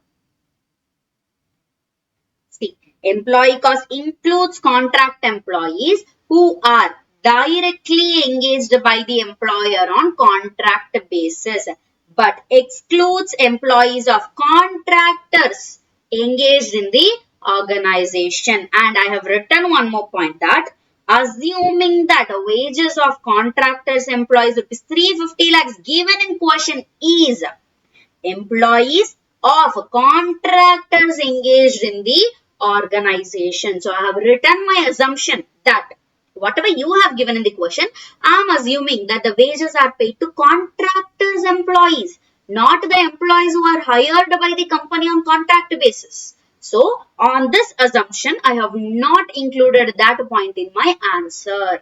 So if you are confused with the question, then write it assumption and give your answer. Simple, clear. I hope you have understood this. So these are the tactics which you can use on the examiner. If you're not understanding what is the question, then write it note point as the assumption that I have understood question in this way. So I think the question is this. So I'm writing my answer in this way. If you're writing assumptions, you will get marks. If you're not writing assumptions, then your answer will be termed as wrong. But if you're giving assumptions and based on your assumption you're writing answer, then what's problem? You'll get your marks. On the question paper main itself, on the first sheet of question paper itself, they will tell you assumptions can be taken wherever you need it. So if you need assumption, take it as assumption. Okay. But assuming should be written there. In the note point, you have to write that you have assumed this. Only then the examiner will get to know your assumption. Or else they'll not jump into your head and know what is in your heads. Okay. So yes, that is our question number 9. Moving to question number 10. A chemical unit generates in-house power to meet its shortfall from grid supply. So what they are doing? They are generating in-house power. It has 20% surplus power which it can supply to the adjacent units. So they are generating power for themselves. After utilizing 80% of power for themselves, 20% is left out as surplus to share it with the other units. From the cost data given below, how would you compute the cost of power as per CAS 8?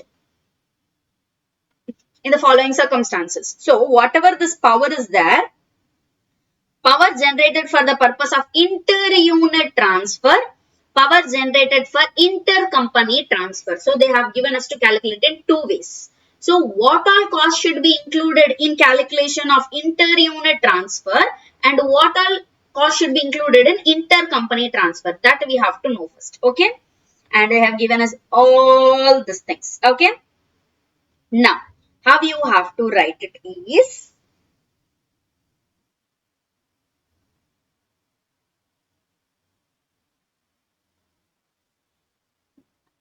just a moment.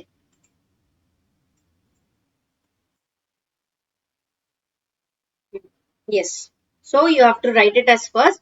As per CAS 8, cost accounting standard on cost of utilities, cost of power generated for the purpose of inter-unit transfer shall comprise of. So first, they have asked us to calculate inter-unit transfer, then intercompany transfer.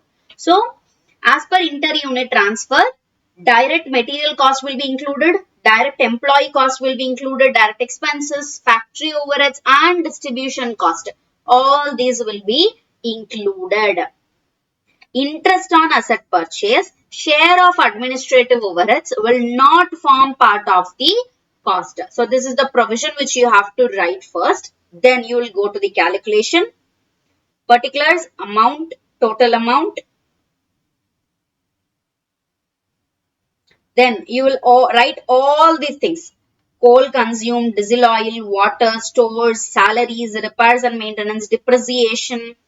Share of administrative overheads will not be considered. Interest on asset purchase will not be considered. Distribution cost will be considered. So, have to write all this. Do the total. So, this is the total amount of inter-unit transfer. Cost of power generated for the purpose of inter-unit transfer. This, and they have given us in the question this much. So, this total amount is 00 kilowatts per hour. So, this we have to do the division. Then this will be rupees 186.35 per 100 kWh. So, this is how you have to calculate. Now, Regarding intercompany transfer, in intercompany transfer, administrative overheads also will be considered. But what will not be considered? Interest on asset purchase will not form part of cost of power. So that you have to write. Cost of power generated for intercompany transfer shall comprise of direct material cost, employee cost, direct expenses, factory overheads, distribution cost and share of administrative overheads. Interest on asset purchase will not form part of the cost. This is calculated as below. So whatever taken above will be taken in the below also. Additionally, share of administrative overheads will also be considered. Then total divided by the units which is already given in the question. So this is the power generated which is given in the question. If you are doing the division, then you will get the answer per kWh you will get. So this is how you are going to present the answer of CAS 8. I hope that's clear. Not only listening is important, like after completion of each and every solution, you have to do the practice. You have to pause the video, practice, then go to the next video. Okay. Now moving to question number 11. Troma Limited, a manufacturing unit, produces two products, PB and PS. The following information is extracted from the books of company for the year ended March 31st, 2023. So these two products are given. Units produced 2,10,000 and 1,68,000. Units sold in quantity is given. Machine hours utilized is given. Design charges amount is given. Software development charges, this is also rupees. So amount is given here. Royalty paid on sales 6,09,000. Rupee 2 per unit sold for both the products. So whatever royalty paid on sales is there is rupee 2 per unit which is sold. So how many units are sold? 1,68,000 into 2 and 1,36,500 into 2 will be our 6,09,000. And royalty paid on units produced is 3,78,000. Rupee 1 per unit produced for both the products. So what is the into 1 and into 1. So this is rupee 1 per unit and this is the quantity which is produced. So combinedly if we calculate, it will be around 3,78,000. That you have to do as a working note. Working note, particulars PBPS total, royalty on sales 1,68,000 into 2, 1,36,500 into 2. Write it down, write the total. Royalty on purchases, do the calculation, total. Clear? This will be a working notes. Then what is given? Higher charges of equipment used in manufacture process of product PB only 53,000. So only for this product there are higher charges which are 53,000. Note, no adjustments are to be made related to units held in closing stock. So they didn't ask us to calculate closing stock. You are required to compute the direct expenses keeping in view of CAS 10. Now, Troma Limited, computation of direct expenses as per CAS 10 for the year ended March 31st, 2023. You will take a royalty paid on sales, which is calculated here. Royalty paid on purchases,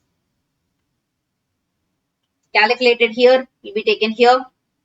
Higher charges, which is given in the question as 53,000 for only product PB, will be taken.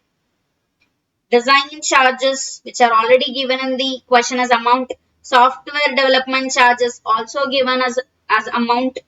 You will take those two. Total will be the direct expenses. So whatever given in the question, you are writing in a proper format. That is it. Clear? I hope this question is also clear to you. So if you do the calculation, if you add everything, you will get the direct expenses. Nothing but. Clear? I hope that's clear.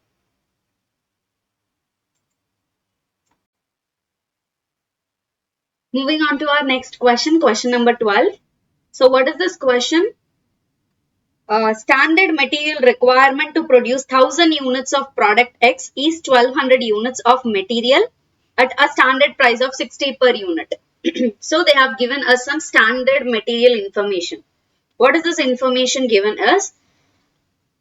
For standard material requirement to produce 1000 units of product. So to produce 1000 units of product X, we need 1200 units of material at a price of 60 per unit. The standard allows for rejects of 25% of input. In this 1200 units, there are rejects of 25%. It is estimated that 1/3 of rejects can be reworked. So, whatever this 1200 units are there, in which 25% of input 1200 units are rejects, in this rejects, 1/3 can be reworked again at a cost of rupees 20 per unit. Scrap units can be sold at 5 per unit. So, till here, whatever given is the information regarding to standard. Then, the next information is regarding the actual cost. So, we have standard information and actual information. Based on this comparison, we have to calculate variances. So, what variance they are asking us to calculate? We have to calculate material quality variance and scrap variance. So, how we are going to calculate? We are going to see that. Now, first we'll do the analysis for the standard cost, then we'll do the analysis for the actual cost. Here given a standard material required. So 1000 units of product X we have to prepare it, and for which 1200 units of material is being used. So how many material is being used? 1200 units of material are being used. This material cost is 60 per unit. 1200 into 60 will be around 72,000. This is the material cost. Now,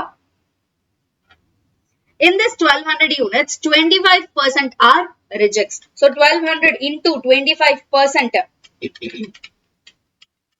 is 300 units. So 300 units are rejects, in which 1/3 can be reworked at a cost of 20 per unit. So what is the 1/3 of 300? It is 100. So 100 units can be worked at a rate of rupees 20 per unit. So the reworking cost will be 2000 rupees. Isn't it? So material cost is 72,000 and rework cost is 2000. So the entire cost till now is 74,000. Clear till now? Now, what they've given us? Scrap units. So how we are going to get the scrap units? From the rejects of 25%, which is around 300, 100 is reworked. So the balance 200 units which are left out, this 200 units are nothing but scrap units. So this 200 units of scrap can be sold for rupees 5 per unit. So 200 into 5 will be 1000. This 1000 will be our scrap sale. So scrap 1000. So whatever cost we have calculated till now minus 1000 scrap sale, 73,000 will be our cost, standard cost till now. Now, how many units are there? 1200 units. In this 1200 units, 300 are rejects, in which 200 are scrap. So, 1200, in this 1200, 200 are scrap, which means 1000 units of material are there. So, 73,000 divided by 1000 will be 73 per unit. I hope that's clear. See, 1200 units are there, actual units, and in which 200 units are scrap units. If you are taking that 200 from 1200 units, our units which is produced is 1000 units.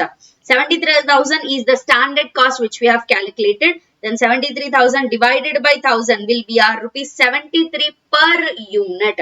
So standard cost per unit is rupees 73.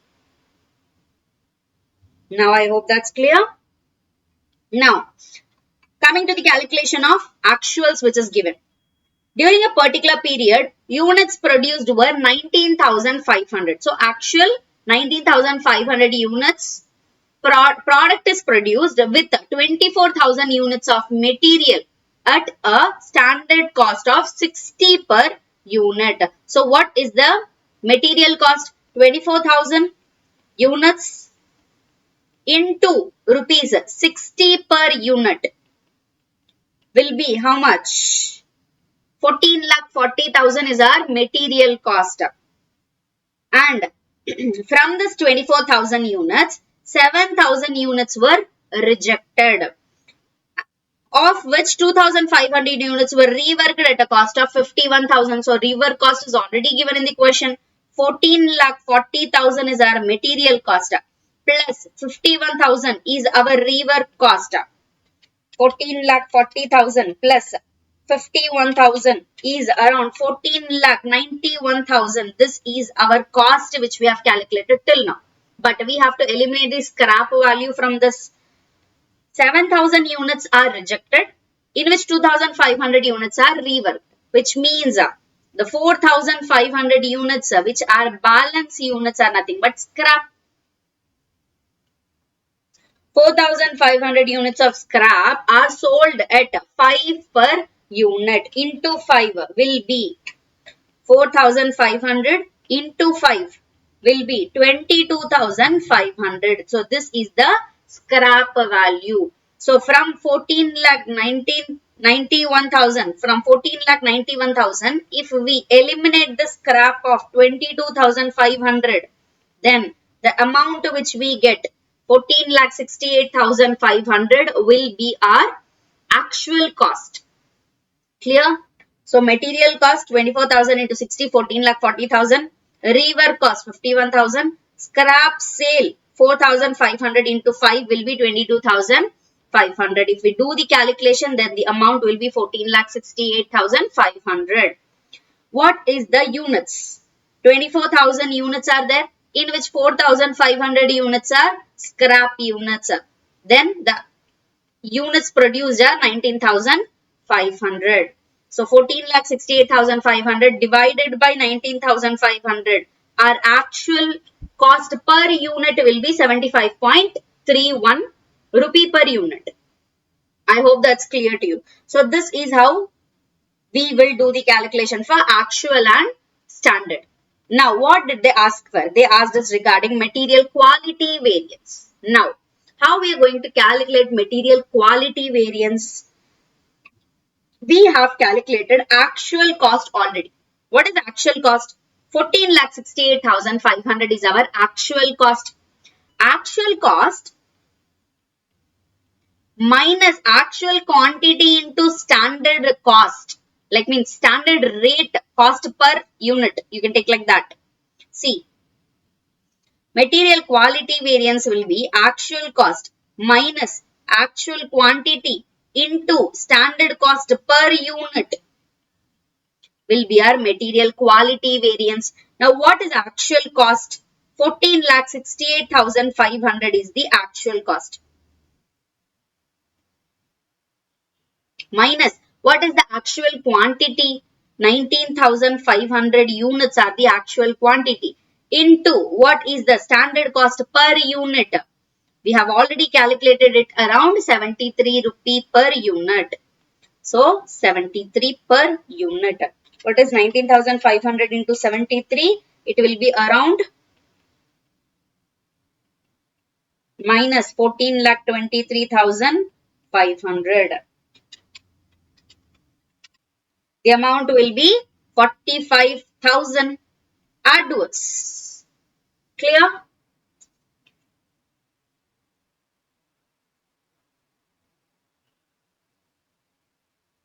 So this is nothing but actual quantity into standard rate minus actual quantity into actual price.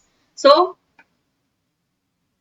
standard rate minus actual rate is nothing but our material quality variance. What is actual quantity into actual rate? This 14,68,000 which we have calculated, and actual quantity into standard rate is this 14,23,500. So the formula is in reverse formula, and the amount which we get is 45,000 as adverse. So this is how you will calculate the material quality variance.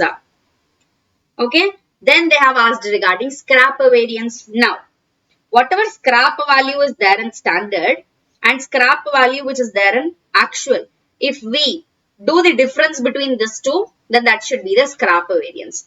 But in the question, they have given us standard around 1200 units of material and actual is around 24,000 units of material. So we can't compare 1200 units of material with 24,000 units of material. So what we have to do? We have to calculate the revised standard material cost. So if we are calculating a revised standard material, then that revised standard will be compared with actuals and then we will be able to compare the scrap variance. Clear? Now, for calculating revised standard value, what we have to do? See, whatever here given in the question, 1000 units of product X is being produced with 1200 units of material. Isn't it? Now, for 19,500 units of product, how much units of material is to be utilized? For 1000 units of X to be produced, 1200 units of material is being utilized. Now, for the same 19,500 units, how much material should be utilized? 19,500 into 1200 divided by 1000 will be 23,400 units of material. This is the material which has to be actually utilized. But what is the actual? Actually, it is utilized to be 24,000 units. So this is our revised standard cost, like revised standard units of material. Okay. Now, in this revised 23,400 units of material, how much is the rejects? 25% into 25% will be 5850 units. These are rejects. Clear? In this, 1/3 are reworked, which means in divided by 3, 1950. These units are reworked.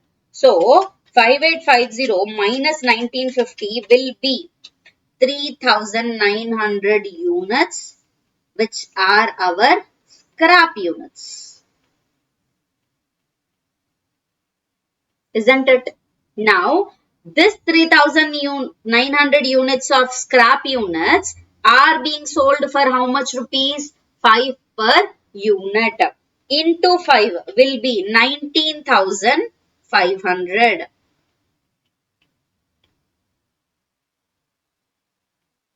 Now, this 19,500 is the scrap value as per revised standard. Now, what is the actual scrap?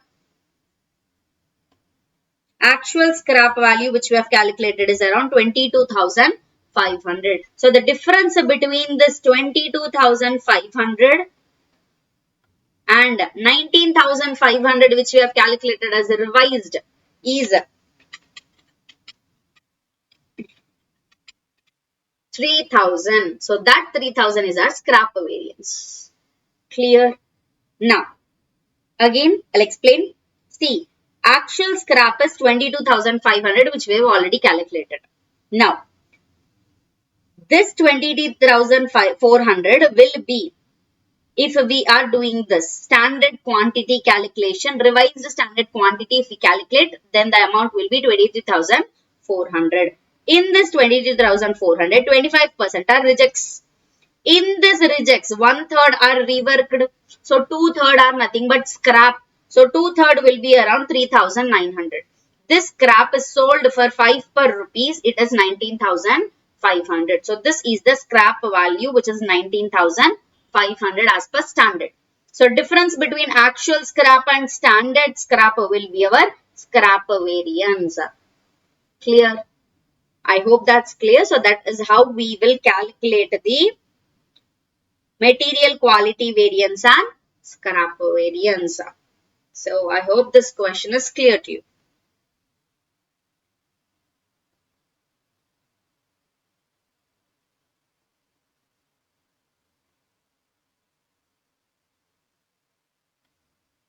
Yes. Now, moving on to our next question, which is question number 13. During the energy audit of Reliable Engineering Limited, the following figures relating to usage of power were placed before the auditor. So, regarding the power usage, we have to calculate price variance, volume variance of power usage during these years. Okay. So, we have to calculate price variance and volume variance. Now, what is the information which they have given to us? Total power consumed in kWh is given to us for 3 years. Rate per kWh in rupees is also given. Total production in million kgs is given. This three information is given to us and they are asking us to calculate the price variance and volume variance. So let us see how we are going to do this calculation. Now,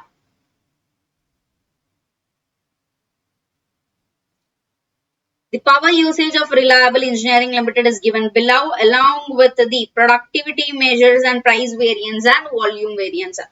You can write in this way or you can write it as a computation or calculation of price variance and volume variance of the power usage of Reliable Engineering Limited. You can write in that way also. Now, you have to take a proper tabular format. For 3 years will be taken, which is given in the question. Now, total power consumed is already given in the question. So, this is the total power consumed and production in million kgs is also given. Rate per kWh is also given. So, you will write the information which is given in the question first. Now, when power consumed in kWh is given and rate per kWh is given, won't we be able to calculate total power consumed, isn't it? So, power cost can be calculated with this too. Now, 26,42,720 into 6.29 will be this much. This is our power cost. Total power is given, in units is given and rate per unit is also given. If we do the multiplication for this too, we'll get the power cost. So, we have done that here. Clear? Now, total production in million kgs is given to us. This much. So, for that, what we have to do is, whatever power cost which we have calculated here is in kWh. Because units are given in kWh and rate per kWh is given to us. So, whatever power cost we have calculated, it is for kWh. But we have to convert this kWh powers into kgs. How we are going to do that? See, 1 million kg is equal to 10 lakh. Okay. Now, what is given in the question? 422.16 million kgs is given. Now, 422.16 million kgs will be 42 crore 21 lakh 60,000 kgs. Now, so for 1000 kgs, it will be how much? 4,22,160.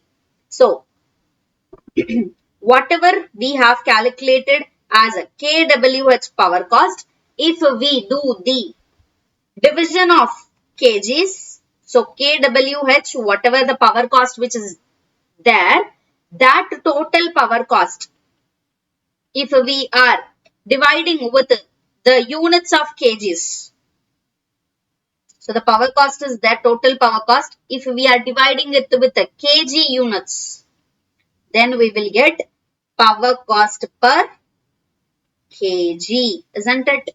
So, we are going to do this now. So, power cost is nothing but total power cost which we have calculated is 1 crore 66 lakh 22,709. This divided by 4,22,160 kgs. If we do, then this will be our per kg cost. 39.375 per kg will be the power cost. 39.375 per kg. Similarly, you will do here also. Why we are doing the calculation per kg? Because total production in million kgs is only given to us. So, we are converting the total cost which we have calculated with the above into kgs. Now, what will be the price variance which they want us to calculate? Price variance is nothing but the power consumed like quantity into variance and rate. So what is the rate for 22-23? 6.29 minus 5.42. This is the price variance into quantity, which is 26,42,720. This is the price variance. Actual quantity into standard rate minus actual rate. It's nothing but price variance. So, rates are this, quantity is this. If you do the calculation for 2 years, you will get the price variance. Now, coming for volume variance. For volume variance, we have, we have actual rate. These are the rates which we have calculated. Power cost per kg rate which we have calculated. So, these are the rates. And what is the quantity which we will take? This is the volume, production in million kg which is given in the question. So, this is the volume. So, volume difference into price will be our volume variance. So, volume difference into 39.375 will be our volume variance for this year. Similarly, for this year, like 2021 and 22, 416.36 minus 376.08 into 35.725 will be this much. So, this is how you are going to do the calculation for price variance and volume variance. So, whatever given in the question, based on that, we have calculated power cost. Then we have converted the total power cost into power cost per kg. Then we have calculated the price variance and volume variance. Clear? So, this is how you are going to do the calculation for question number 13. I hope question number 13 is also clear to you.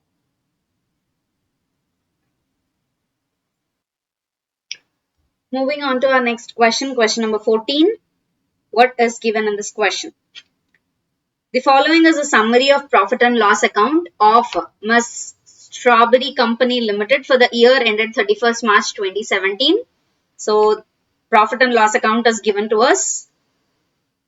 Sales, cost of sales, raw material, stores and spares, excise duty is given, sales and wages is given, power and fuel, major breakdown, regular maintenance, selling and distribution cost, insurance, rent, rates and taxes, printing and stationery, traveling, other admin expenses, depreciation, interest, total expense, profit. Everything P&L account is given to us. Now, there was a major breakdown of machinery resulting in loss of production for 42 days in June and July 2016. So, in June and July 2016, there was a breakdown for 42 days. And there was a labor strike of 97 days from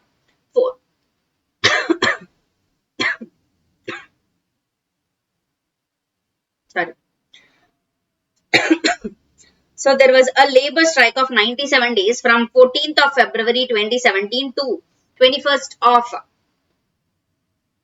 February, March, April, May.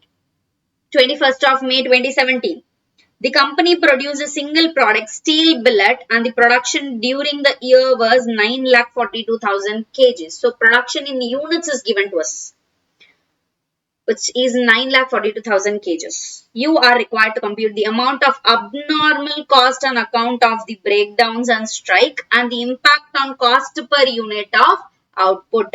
Where do these figures find a place in the cost audit report? Now, they have asked us to calculate the abnormal cost in the periods of this breakdown and the strike. So what is the cost which is incurred in these two periods? That we have to calculate. Now, what you have to do the analysis of here is, what will be the cost which will be incurred in all the cases. Like even if there is a breakdown, even if there is a strike, there will be fixed cost which will be incurred throughout the period. And there will be variable cost which only will be incurred during the production period. So we have to differentiate between the variable cost and fixed cost to get to the abnormal cost. Okay. So now, loss of working days due to abnormal situations are breakdown 42 days, which is given here. In this 42 days, salary will be paid to the labor because this is because of machinery's breakdown. But in this 42 days, labor would have come to the work, and in this 42 days, salary would have been paid to the labor. So this 42 days breakdown maintenance is with the pay. Salary paid, and here this is from the period of February to May. But we have to do the calculation on 31st March 2017. So we will take only from February to 31st March 2017. 14th of February to 31st March. So it will be around 46 days. Up to 31st March 2017, no salary will be paid because in that period there was a strike. When laborers are in strike, will the salaries be paid to them? No. So this 46 days strike period will be with no pay, and this 42 days breakdown period will be with pay.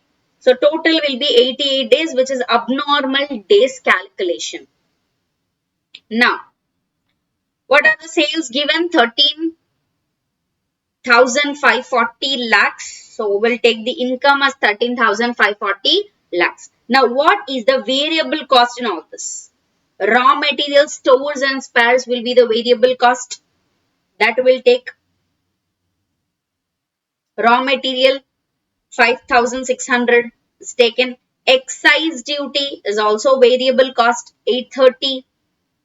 Power and fuel 470 is variable cost. So we are taking all this three cost which is variable.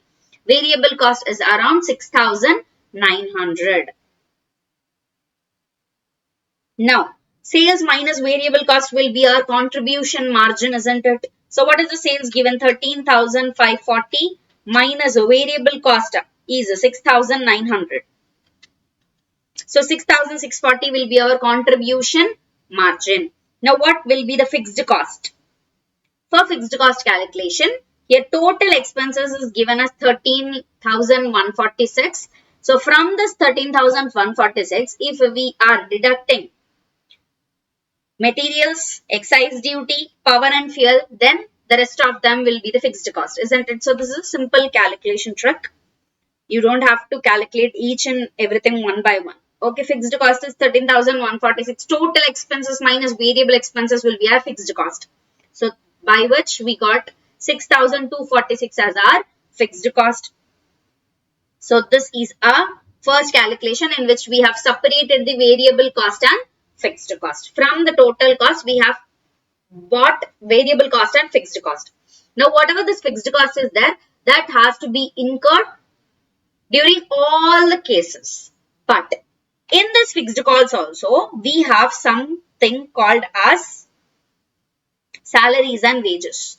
This salaries and wages will get deferred in normal period and abnormal period because we have salaries with the pay, like breakdown 42 days, in this day salary is paid, in this day salary is not paid. So salaries would get deferred even if it is fixed, and breakdown repairs are only paid during the abnormal period or not paid during the normal period. So even breakdown repairs are fixed. Major breakdown repairs which are given, even if this is a fixed cost, this is only incurred during the abnormal period. That will be considered. Next, next production fixed cost, which is there. This is the balance one.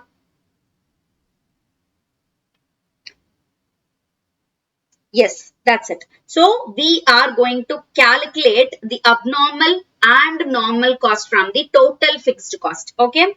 So what are there here? So first let us take the variables out. This is variable, this is variable, this is variable. Now salaries are around how much? Salaries and wages are 1400. So this 1400 of salaries and wages are for how much period? See, salaries amounting to 1400 lakhs is for 365 days minus 46 strike period days. So around 319 days the salaries are being paid. In this period no salaries are paid. So that will be taken out. So how many entire days are there in a year in which salary is paid? 319 days. So in this we have to calculate 42 days as abnormal days. So total days are 319 days, in which abnormal period is 42 days. So if we calculate 1400 into 42 divided by 319,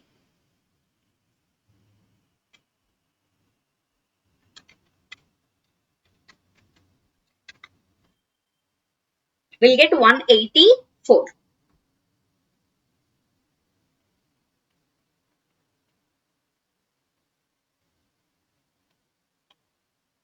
184, and the balance will be normal period sales. Clear? I hope that's clear. Now that will be the salaries calculation. So entire days are 365 days, in which 46 days in which salary is not paid. So only for 319 days salary is paid. In this 319 days, 42 days is abnormal period days. So 1400 into abnormal period days divided by 319 will be the abnormal salaries calculation. Clear? Now, salaries are also done. Next, breakdown. This breakdown repairs is only taken in this period of abnormal. So it is only abnormal, will not be taken in the normal period. Now, interest is a general charge that will be taken as general period. This is not abnormal or normal, but interest is paid as a total expenditure. So it is not taken into abnormal or normal circumstances. And also selling and distribution cost is not taken or separated as abnormal or normal. This is generally a total expenditure which is taken. Now, the rest which are there, interest is taken, selling and distribution. These two are eliminated. Now, even if there is a strike or even in the abnormal period, regular maintenance has to be done. Insurance has to be paid. Rent rates and taxes will be there. Printing and stationery will be there. Traveling will be there. Other administrative expenses like general expenses will be there. Depreciation has to be charged. So, in all this other than what we have eliminated, those are considered in abnormal period and normal period also. So, what is the total of this? Regular maintenance is 94 plus insurance 56 plus rent rates and taxes 97 plus printing stationery 437 plus traveling 776 plus other admin 426 plus depreciation 391. So it is 2277. This is the other than what we have considered here above. So in fixed costs, these are there. Now, this will be considered in abnormal and normal, not with this. We have to take total 88 days. So, in 365 days, 88 days are abnormal period in which 88 days also these expenditures would have been incurred. So, if we calculate it as 2277 into 88 divided by 365, we will get 548.97. So, it is around 549. So, this 549 The balance will be normal period expenditure. So this is how you will calculate the total, abnormal and normal. Clear? So this is the calculation of splittation of the cost, fixed cost with the abnormal and normal periods. Now, we have calculated the abnormal cost on account of breakdown, strike and impact. Sorry, we have calculated the abnormal cost. Now, they have asked us to calculate the impact on cost per unit of output. That we are going to do. Now, impact on cost per unit. What is the abnormal cost? 768. 768 divided by what is the production in kgs, which is given 9,42,000 kgs. So if we are putting 9.42 for 768, then this will be the abnormal cost per kg. Clear? Similarly, for fixed cost, 2944. In normal period, whatever fixed cost is there, that will be taken as 2944 divided by 9.42. This will be our fixed cost per kg. And variable cost, we have already calculated here 6,900. Variable cost per kg will be 732.48 rupees. So this is how you are going to calculate the impact of cost. Abnormal cost you will take, fixed cost only for the normal period will be taken and variable cost will be taken. So production cost impact will be calculated like this.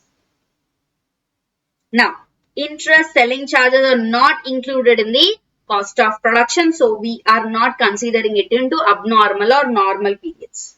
Abnormal cost is excluded from cost of sales and charged to P&L account. In the cost accounting policy declared in annexure to cost audit report, A, the treatment of abnormal or non-recurring cost has to be declared.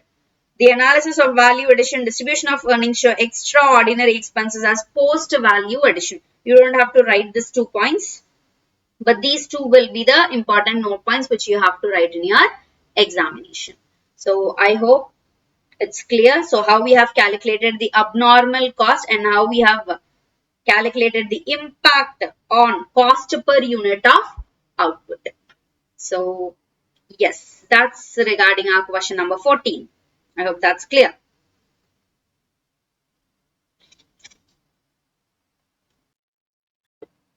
So our next question is question 15.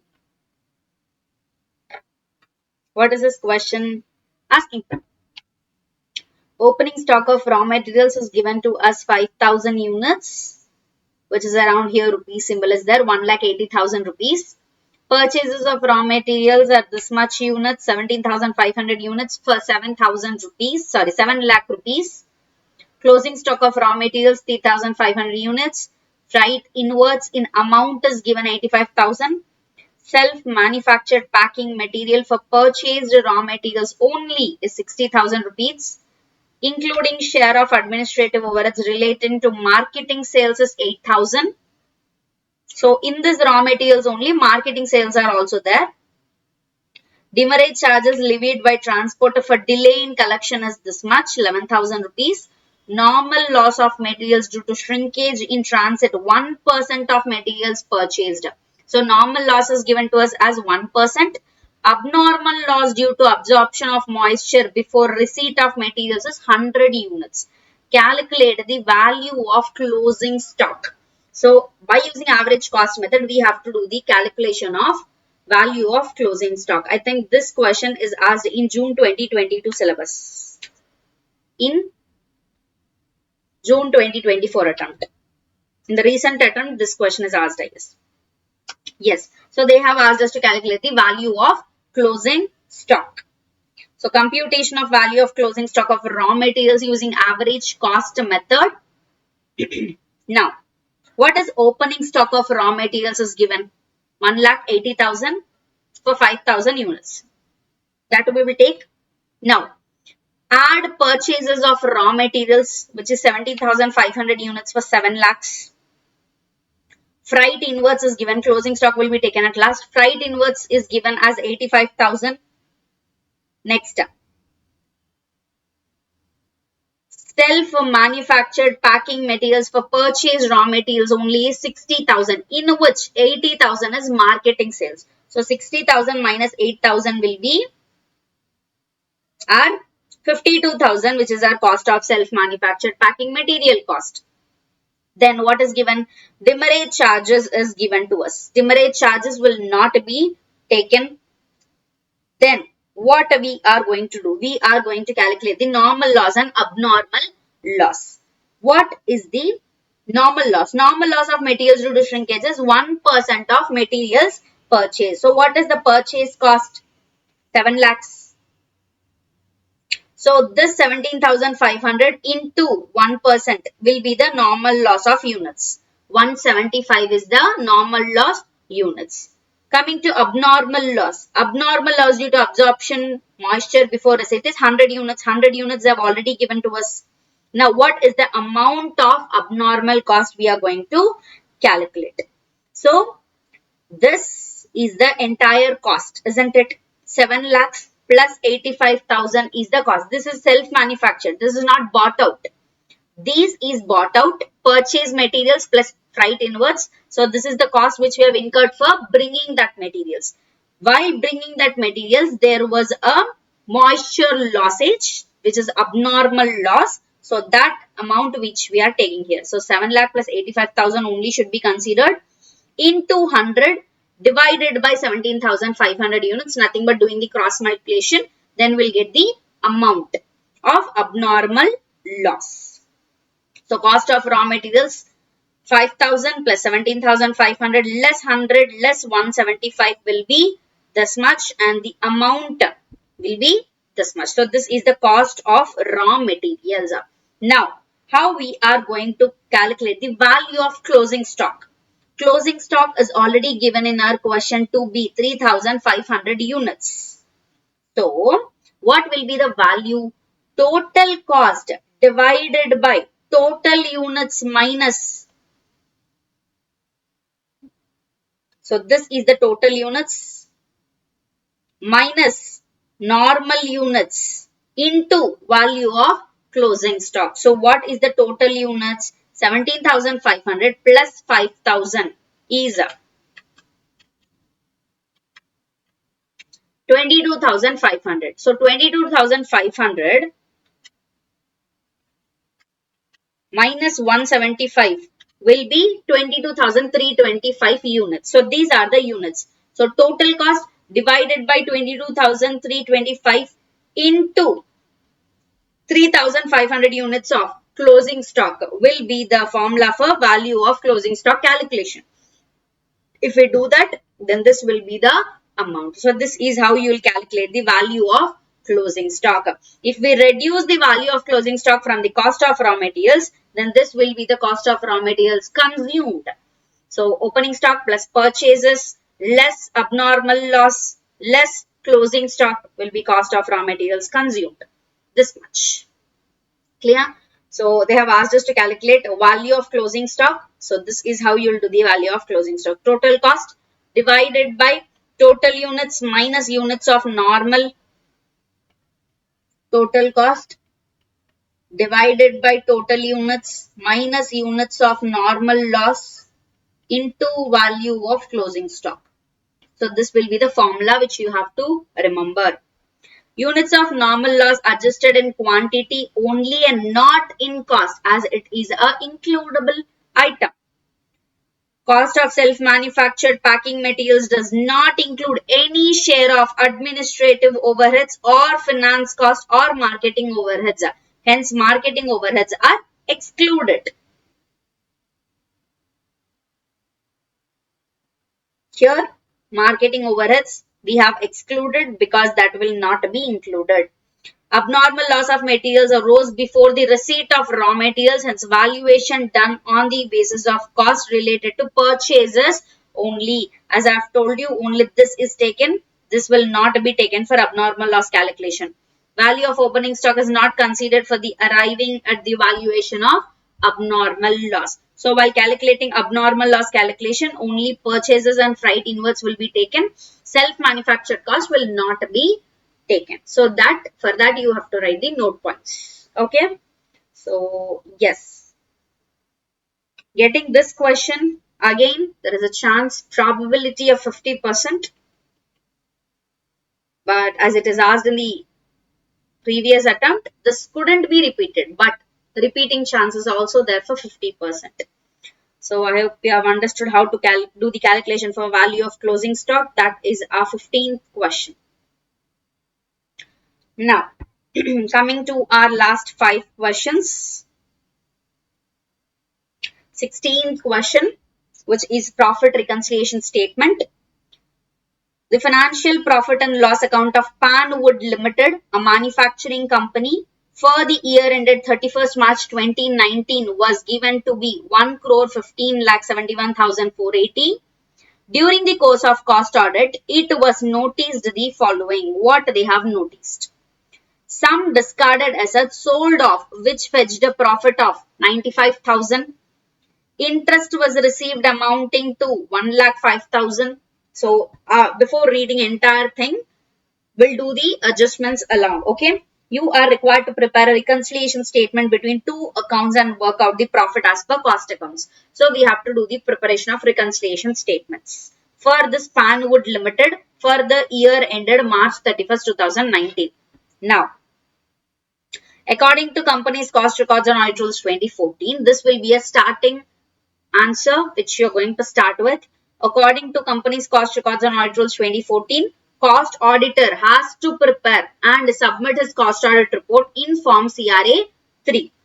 And as per specified format for profit reconciliation in para 2, part D of annexure to form CRA 3, this is the statement which you are going to prepare. So before that, from where did we get this profit reconciliation?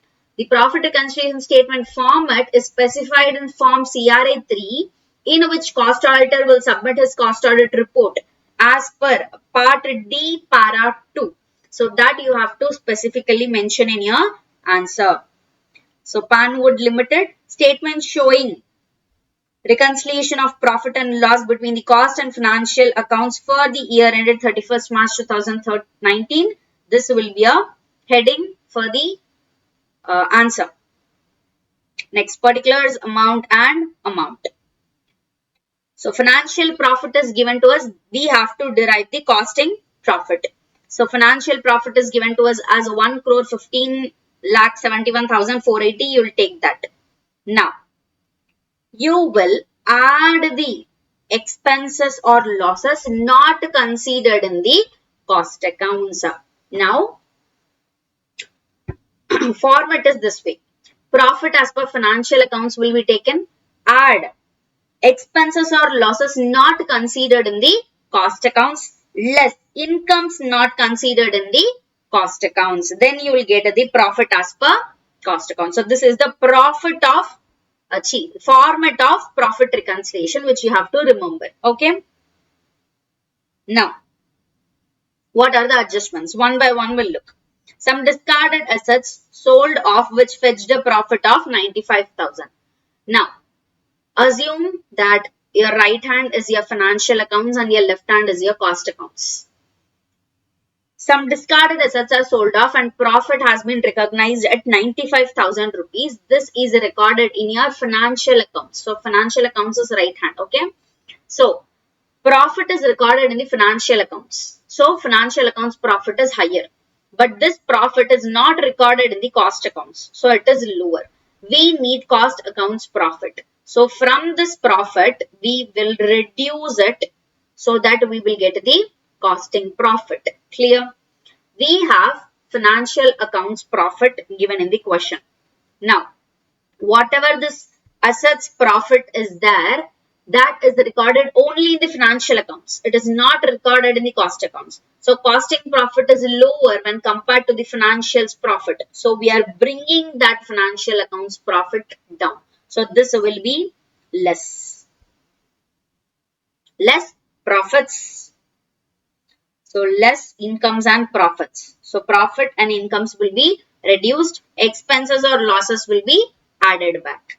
So, incomes or profit on sale of old assets 95,000. We have to reduce it. Now, Second adjustment, interest was received amounting to 1,05,000 from outside the business investment. Interest is nothing but income. Now income has been received. What we have to do with the incomes? Incomes should be less, isn't it? So less the income. Interest received from outside investment 1,05,000. So this is also less. Voluntary retirement payment of 3,80,000 was not included in the cost accounts. Now, what is voluntary retirement payment? This is nothing but an expenditure. Now, what we'll do with the expenditures which are not recorded in the cost accounts? We will add the expenditures or losses which are not considered in the cost account. So, VRS payment is an expenditure, so this will be added. Some renovation work was carried out at a cost of 6,20,000 and its useful life was 5 years. So for this, what you have to do is, see, some renovation work was carried out at a cost of 6,20,000 and its useful life was only 5 years. Now this expenditure is recorded in financials for how much? So it is amortized amount, isn't it? So useful life is 5 years. So it is nothing but a capital expenditure. So this will be amortized over the period. Now this expenditure will be recorded in the financial accounts only up to how much? 6,20,000 divided by 5. So only 1,24,000 will be recorded in the financial accounts as the expenditure.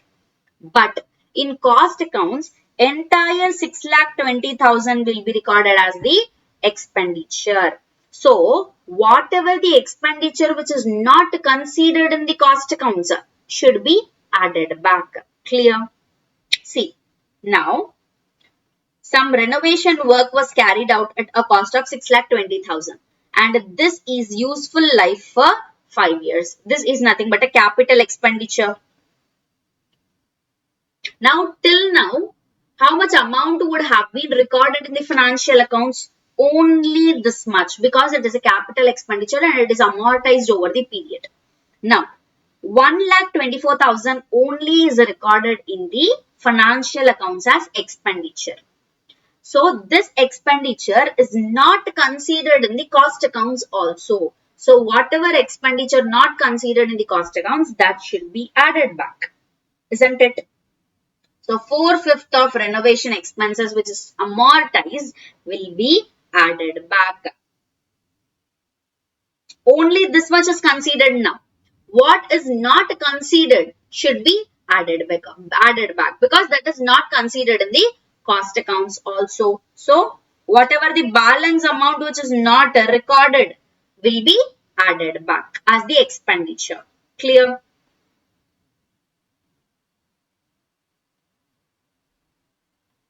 Next, donation of 1,28,000 towards CSR commitment was not considered in the cost account. So CSR donation is also an expenditure. Expenditure which is not considered in the cost account should be added back.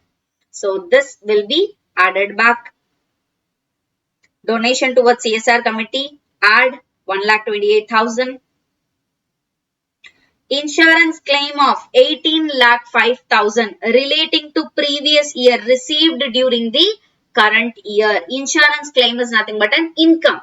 Income of the previous year received during the current year. So, if any income is received, then income should be reduced. So, 18,05,000 will be reduced. Insurance claim for the previous year received will be reduced. Loss on sale of investment amounts to 32,800. If any losses are there, add expenses and losses, less incomes and profits. So it is a loss, we will add back. Loss on sale of investment, add back.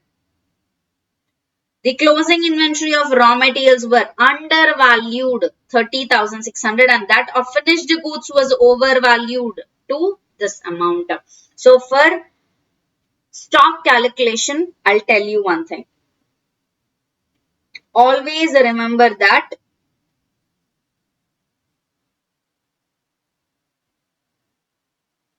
profit and closing stock are both same. So if profit is getting increased, closing stock will also increase. Sorry, if closing stock is overvalued, profit is also overvalued. If closing stock is undervalued, profit is also undervalued. It is opposite for the opening stock. Opening stock and profit. If opening stock is higher, profit will reduce. If opening stock is undervalued, profit is higher. So it is adversely related. It is similarly like same relation is there for closing stock and profit. So you have to remember this for stock calculation.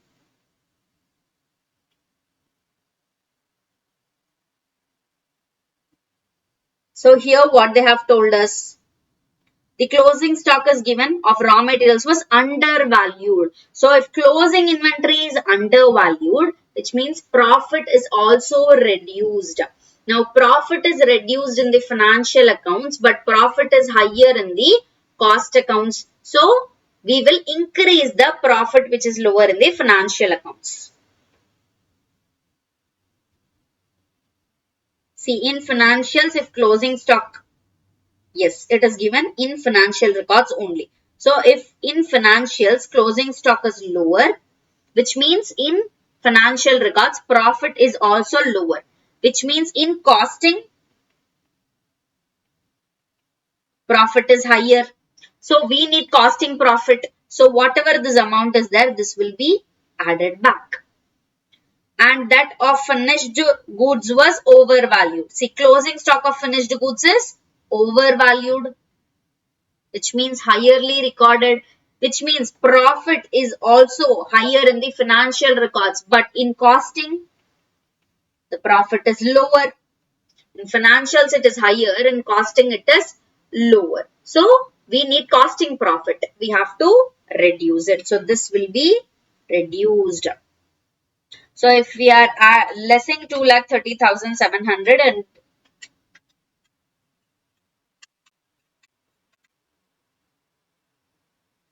adding 30,600, then the difference is 2,100,000. So we have to reduce 2,100,000.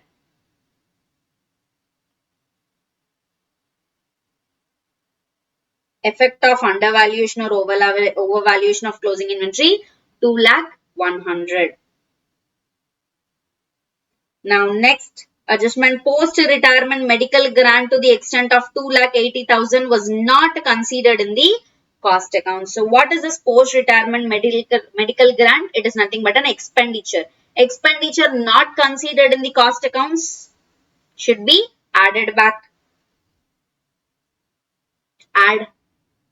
Now profit from retail trading activity amounting to 1,90,000. Profit is there in financial accounts, but profit is not considered in the cost accounts. Whenever profit is not considered in the cost accounts, that should be reduced. So less profit from retail trading activity, 1,90,000. So if you add and if you less from the financial accounts profit, then you'll get the profit as per cost accounts. So yes, this is how we are going to do the calculation for profit reconciliation statement. So I hope that's clear. I hope the adjustments are clear to you.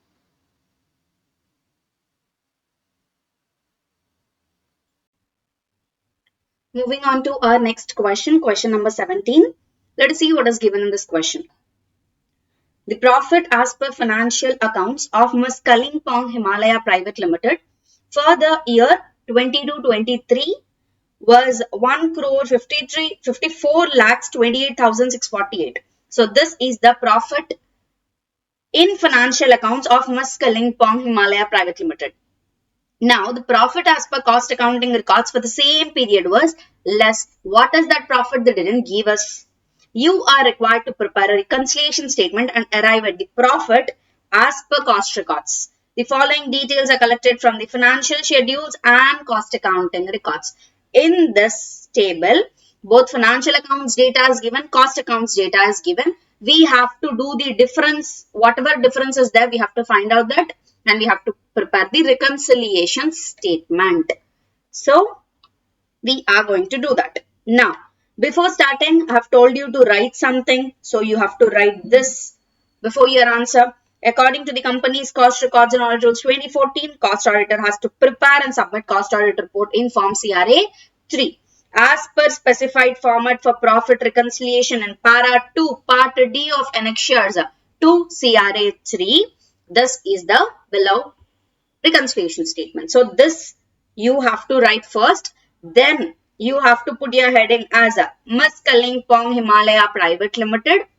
Statement showing reconciliation of financial accounts and cost accounts for the year 22-23. So you have to write this as your heading and then you have to start your reconciliation statement. I hope that's clear. Okay. Now, first you'll write the profit as per financial accounts statement. You know regarding the statement. Profit as per financial accounts, you'll put it in the outer column. And what is given here? Now, this adjustments are given. Stock adjustments are given. So, we are going to do stock adjustments. As I have told you for the previous question, what I have told you, opening stock and profit are adverse. Closing stock and profit are same, will have the same effect. If opening stock is increasing, profit will decrease. If opening stock is reducing, profit will increase. Closing stock increasing, profit will increase. Closing stock decreasing, profit will, decrease. So this you have to remember. Based on that only we are going to solve this particular adjustments. Now what is given here? Opening work in progress is given. Opening finished goods is given. What it is work in progress, it is finished goods. Both will have the same effect. So starting with opening work in progress. In financial accounts, it is given as 25,62,315. Whereas cost accounts, it is given as 22,65,710. Which is higher? Financial accounts opening stock is higher. Which means in financial accounts, opening stock is overvalued. Only look to the financial accounts. Don't look into the cost accounts because we don't have profit of cost accounts. We have to derive this, isn't it? We have financial accounts profit. So, when compared with cost accounts, opening work in progress of financial accounts is overvalued, which means it is higher. If opening stock is higher in financial accounts, what does that mean?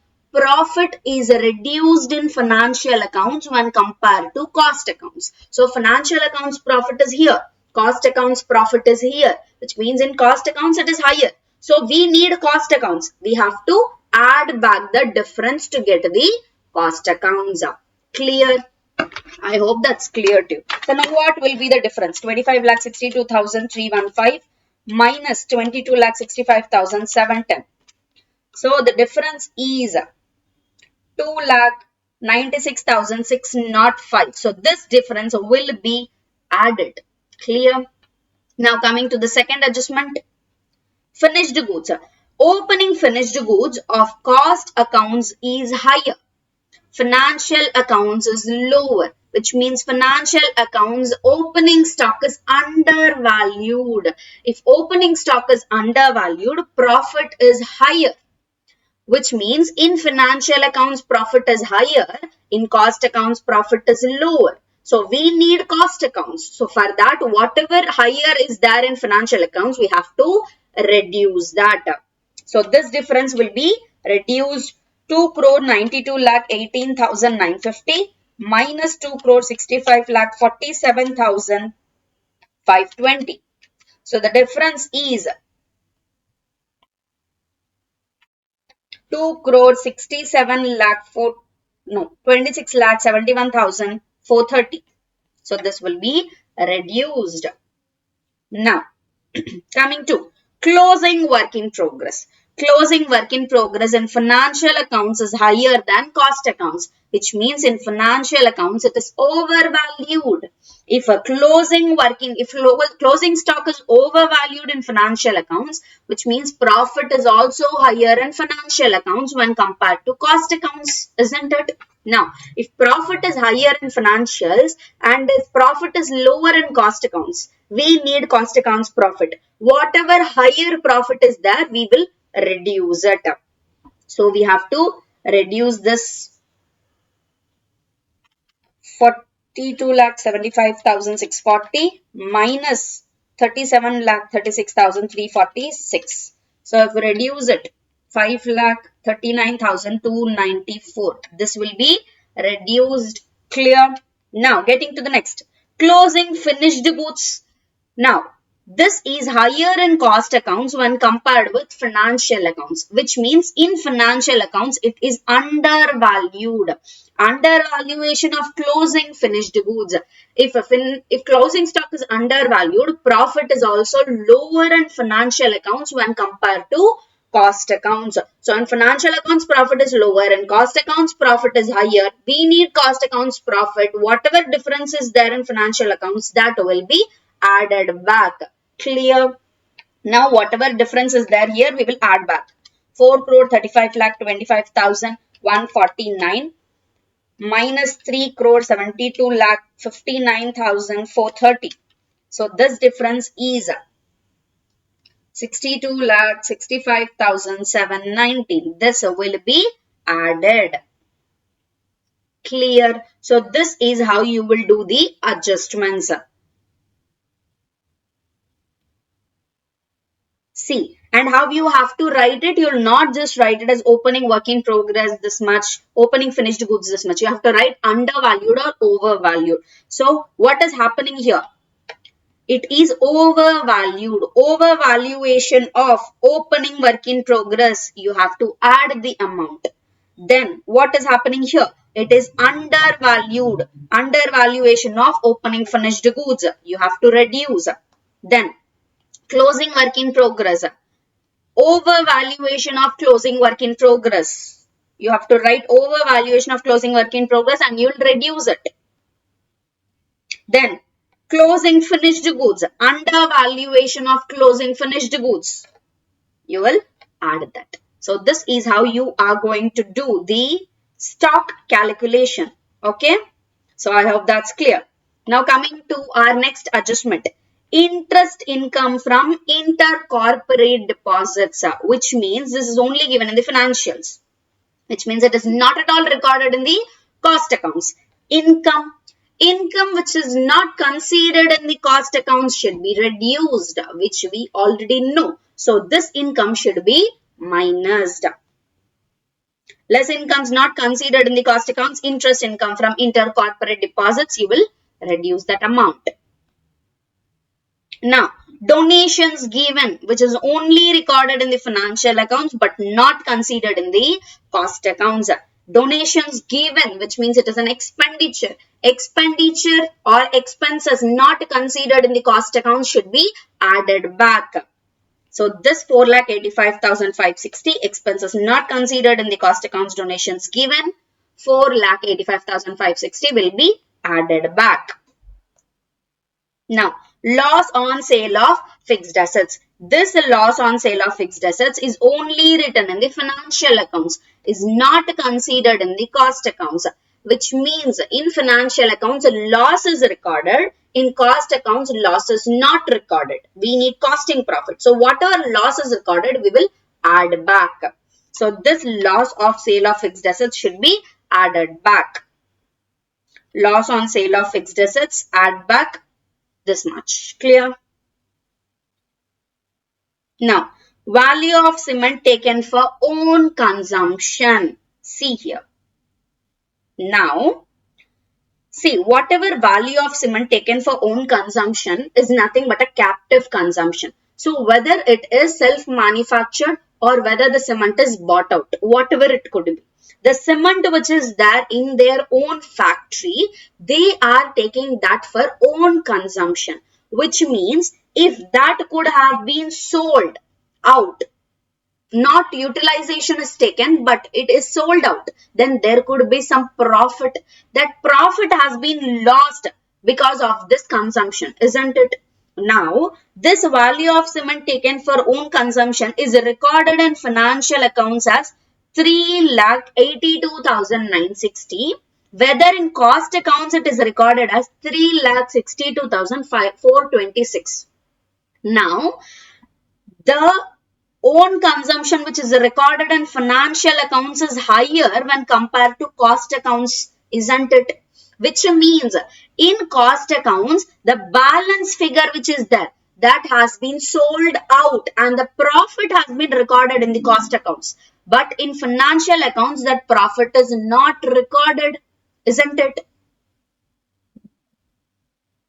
So, value of cement taken for own consumption. This has been recorded lower in cost accounts, but it is recorded higher in financial accounts. So, whatever written as a lower in cost accounts and higher in financial accounts, we will reduce that back. So, to match that cost accounts amount. Okay. I hope you have understood it. This is a value of cement taken for own consumption, nothing but captive consumption. So, this financial accounts is recorded as 3,82,960, which is higher. In cost accounts, it is recorded as 3,62,426. Whatever higher own consumption is recorded, we are reducing that back to match with the cost accounts. So, whatever the difference is there, minus 3,65,426, 17,534. This will be reduced. I hope that's clear. Value of cement taken for own consumption must be reduced. Clear? Now, coming to the next. Cost of power drawn from own windmill. Now, what is here is, this cost of power drawn from own windmill is recorded in financial accounts at cost. But in cost accounts, it is recorded at EB tariff of 49,56,325. What is this EB tariff? Is nothing but they have recorded cost plus opportunity cost also. So, whatever the cost has been incurred plus the opportunity cost, that is also added, then that will be at EB tariff. So, in cost accounts, the opportunity cost is also recorded, but in financial accounts, only cost is recorded. If a cost is recorded higher in cost accounts, then what will happen? Profit is lower in cost accounts, isn't it? In financial accounts, cost is recorded in higher, which means profit is, in financial accounts, cost is recorded in lower, which means profit is higher in financial accounts. So, profit is higher in financial accounts, but profit is lower in cost accounts because of writing the cost as higher in cost accounts. So, whatever the profit is higher in financial accounts, we are reducing that profit back. Clear? So, whatever difference is there here, that will be reduced. 49,56,325 minus 36,20,370. So, this profit will be reduced. Clear? At EB tariff, which means in cost accounts, cost is recorded in higher, which means profit is lower. In financial accounts, cost is recorded in lower, which means profit is higher. Whatever profit is higher in financial accounts, when compared with cost accounts, we are reducing this profit back. Clear? Cost of power drawn from own windmill, we will reduce it. Now, coming to the next question, next adjustment. Non-operating income. Income which is only considered in financial accounts but is not considered in the cost accounts will be added back. Sorry, income should be reduced. So, income which is only considered in the financial accounts, not considered in the cost accounts will be reduced. Non-operating income, reduce. Now, voluntary retirement compensation is nothing but an expenditure. Expenses only considered in the financial accounts, not considered in the cost accounts will be added. Voluntary retirement compensation, add. Now, last adjustment, insurance claim relating to previous year received during this year. Insurance claim is nothing but an income. Income which is considered in financial accounts but not considered in the cost accounts must be reduced. So, this amount will be reduced.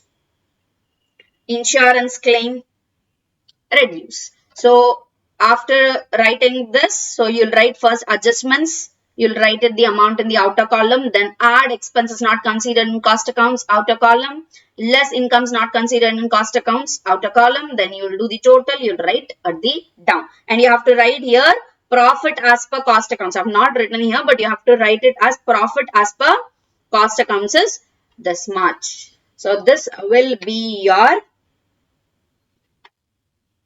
answer. And you have to write the note points also for this, like why you are reducing it. This mainly for this two you have to write it down. All these are nothing but incomes not considered, expenses not considered. You need not write it. But for this two adjustments mainly you have to write the note points. Okay, so try to remember that, to write the note points for the special adjustments. So yes, that is regarding question 17. I hope that's clear to you.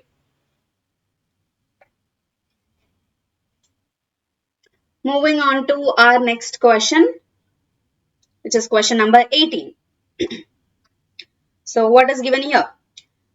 The following parameters are extracted from cost accounting records of Alcoa Limited multi-products manufacturing company for 2 years. So for 2 years data is given. So all the data is given to you.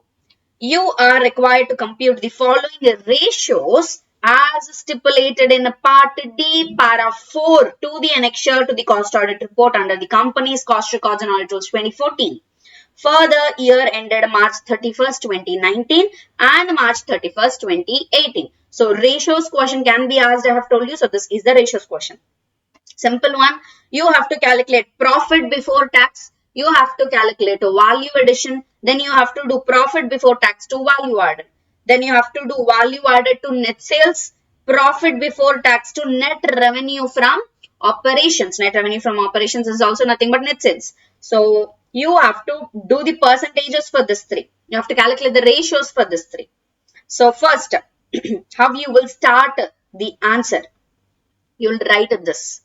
Computation of following ratios as stipulated in part D, para 4 to the annexure to the cost audit report under the company's cost records and audit rules 2014 for the year ended March 31st, 2019 and March 31st, 2018. Then you will write computation of financial position and ratio analysis of Alcoa Limited. This will be our heading for this, and this will be our main heading for the entire solution. Clear? Then you will write first working first you will put it as this. Then you will do calculation of profit before tax. Now what will be included in the valuation, in the computation of profit before tax? You will take calculation of profit before tax, amount, year ended 31st March. You can put this or you can put just particulars, years. Okay. Now gross sales including GST is given, amount is taken. GST is given to us. So we will reduce this GST amount from the gross sales to get the net sales. If we reduce GST, then we'll get the net sales. So net sales amount will be written there. Net sales are nothing but net revenue from operations. Writing it separately because in the question they have given us a word called as net revenue from operations. So that should be there in your answer also. So net sales you have to write it as net revenue from operations separately. Now sales minus cost will be a profit. In cost, what all should be included in cost of sales? Raw materials consumed will be taken. Raw materials consumed will be taken. Next, direct wages and salaries 490 and 450. That will be taken. Direct wages and salaries 490 and 450. Then power and fuel 350, 320 will be taken.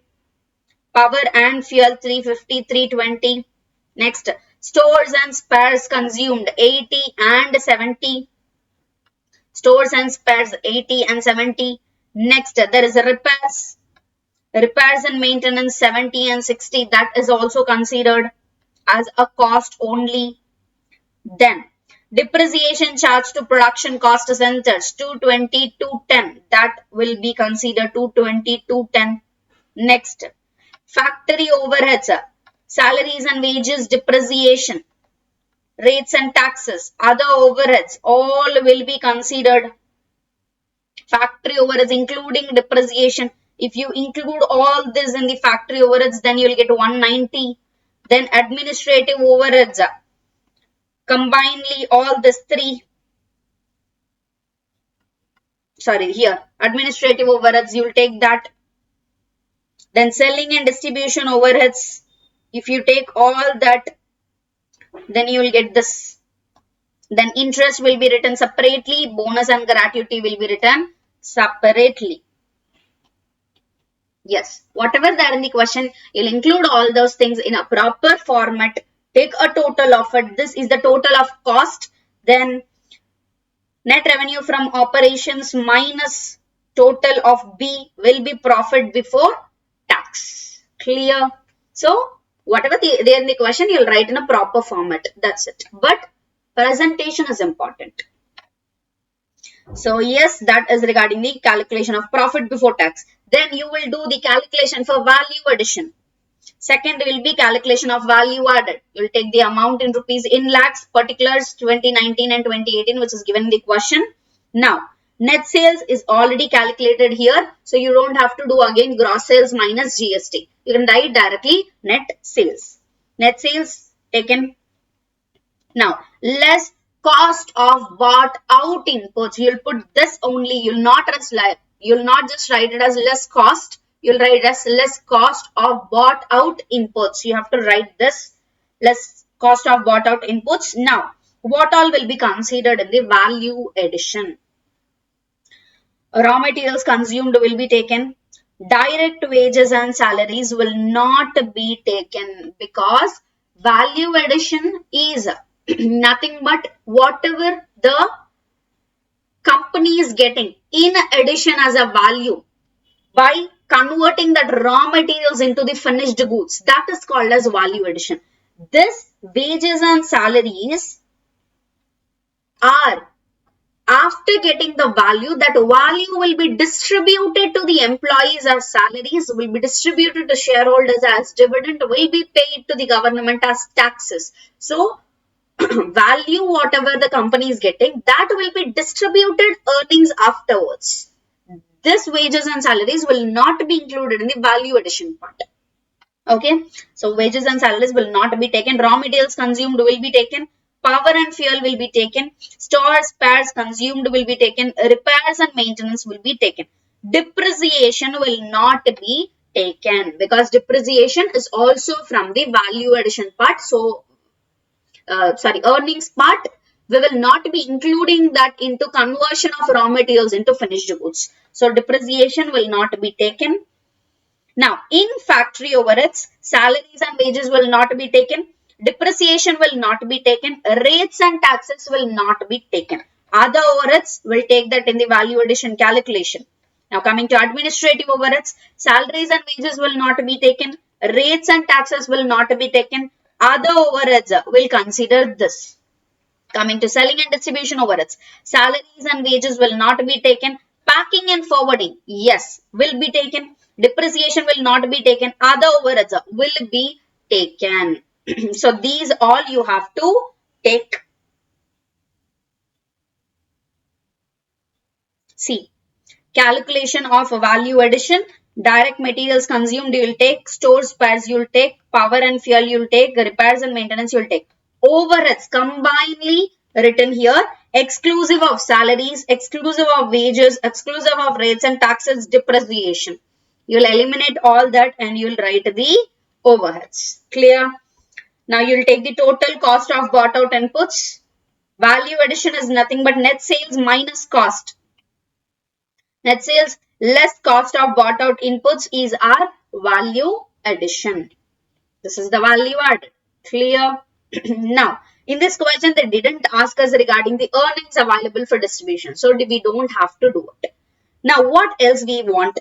Profit before tax, we have value added, we have net sales, we have profit before tax, we have net revenue from operations, we have.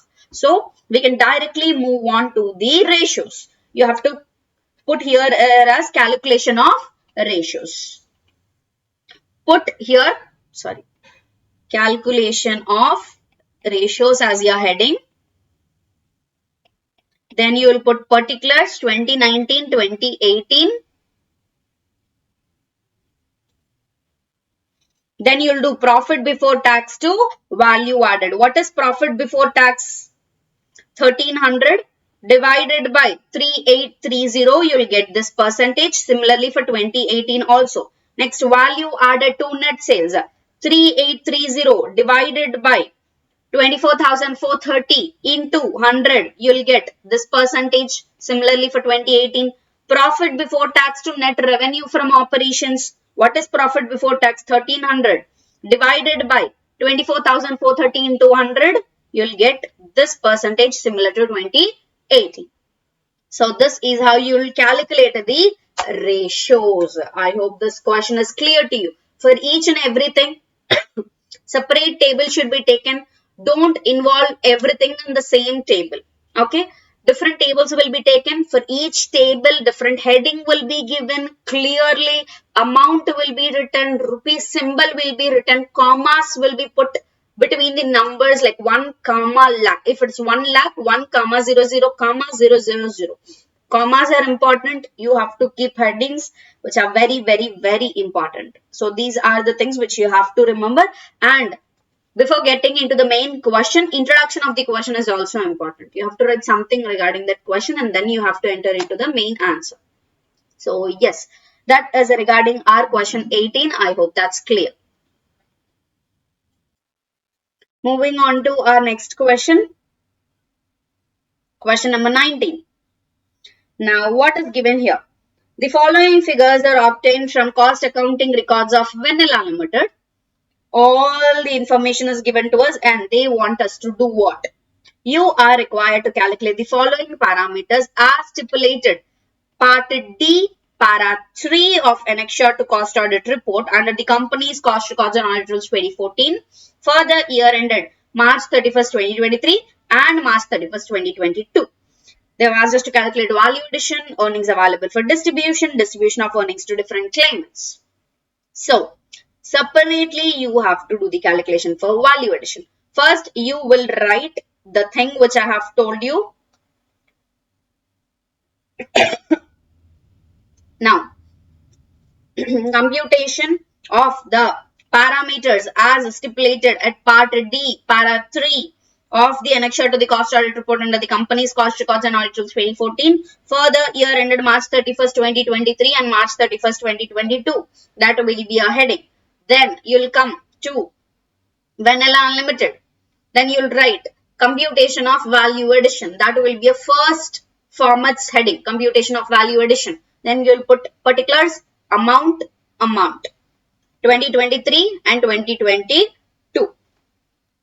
Vanilla Limited calculation of value addition. You will put particulars, amount, 2023 and 2022. Now, net sales are given to us. Net sales will be taken first. Other income. What will be done with other income? After computation of a value addition, if we add this other income to the value addition, we will get earnings available for distribution. So this will be taken done. Now, export incentives. What will this export incentives be done? We will add these export incentives to the net sales. Okay. So this export incentives will be added to the net sales in the calculation of value addition. Increase in value of stock of finished goods. Now, stock of finished goods are increased. They have told us, which means we have to add this to the profit, isn't it? Now, finished goods are increased. They have told us, so we will add this. Add increase in value of stock of finished goods 30 and 15. Raw materials consumed will be taken as a less cost of bought out inputs You will take raw materials consumed, amount, direct wages, salaries, bonus and gratuity. This will not be considered here because this is earnings available for distribution. Yeah. This direct wages, salaries, bonus, gratuity will not be taken because this is earnings available for distribution. Power and fuel will be taken, stores and spares will be taken, other manufacturing overheads will be taken. In this administrative overheads, mainly audit fees. You will think that audit fees is a salary, so this will not be included. But whatever audit fees given here in administrative overheads is not the audit fees which is paid after completion of the entire production. When selling is done, after completion of entire accounts, we'll do the audit. For that, we will pay audit fees. This audit fees is not that audit fees. But before selling the products, we will do the audit for the products, isn't it? Before considering that product into finished good, we will do the audit. We will check everything, whether the quality is good, whether the quantity is good, whether there is any defects. Regarding all that, we will do the audit. That fees which is paid is called as this. Sorry. So this audit fees is included in the sorry. So this audit phase is included in the conversion of raw materials into finished goods. So this will be considered in the value addition. So this is less cost of bought out inputs. In administrative overheads, you will put audit fees, then you will put this. Then salaries and commission to directors will not be taken. Other overheads you will consider. Selling and distribution overheads, salaries and wages will not be taken. Packaging and forwarding other overheads, you will take this. Total depreciation will not be taken. Interest charges on working capital loans from banks. Now, this working capital loan from bank will be included in the value addition part because it is working capital loan. What is working capital loan? Which means it is utilized for day-to-day expenses. So, even in conversion of raw materials into finished goods, this working capital loan is being utilized. So, the interest which is paid to that working capital loan will be included in the value addition calculation. Clear? So, this will be taken into value addition. Fixed loans will not be taken. Debentures will not be taken. Tax paid will not be taken. Dividend distribution tax, both will not be taken in the value addition calculation. Clear what all should be taken? So, you'll put the heading, net sales, add export incentives, add increase in value of goods of finished goods. Then you will take the total.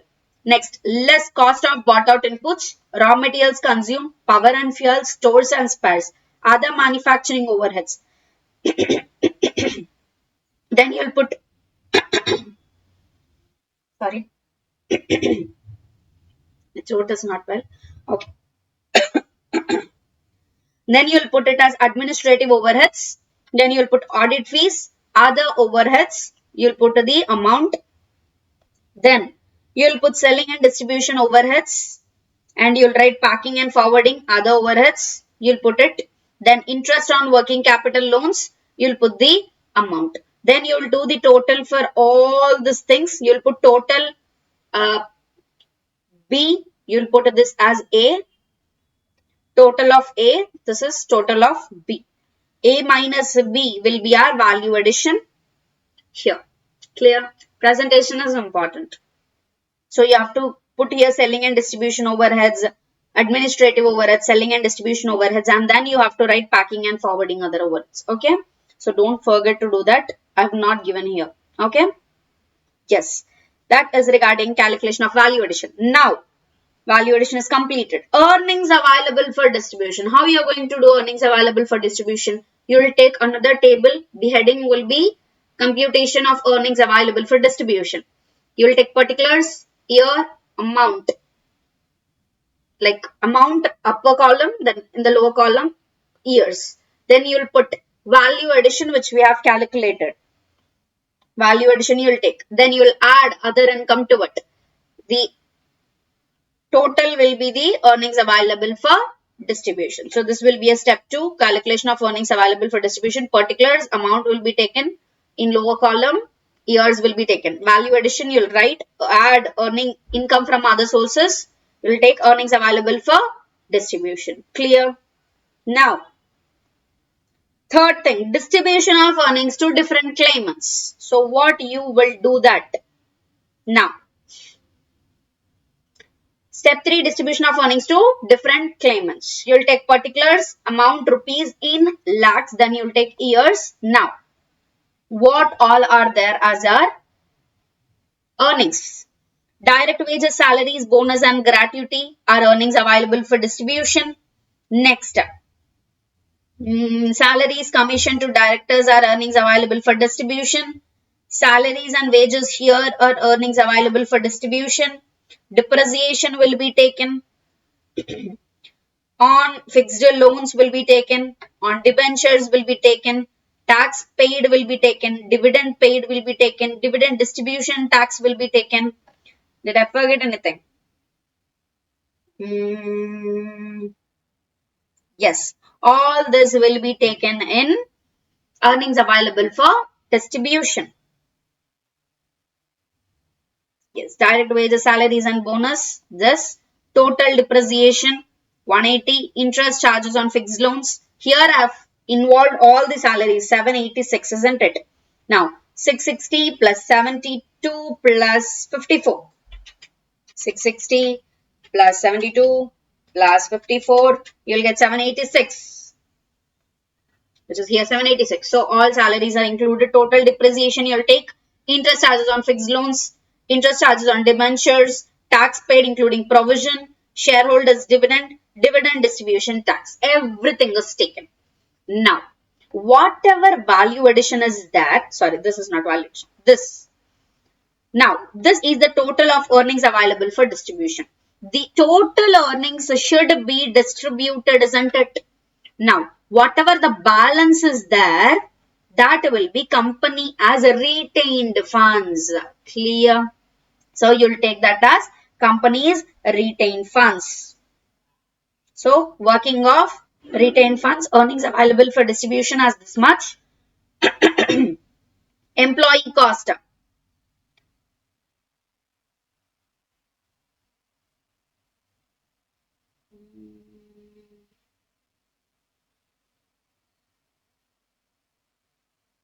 No.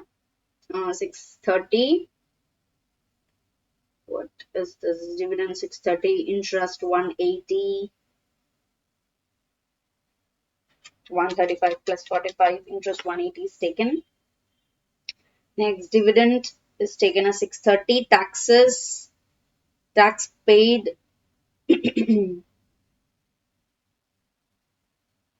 Just I think here total is different. Okay, I'll change this and I'll give to you. So you just have to remember that whatever the balancing figure is there, that will be a company as retained earnings. So you'll put here company as retained earnings and you'll prepare a separate working note for retained earnings. Okay. So yes, this total will be the same total here also. You'll put it here as earnings available for distribution at the bottom. Here you'll put earnings available for distribution.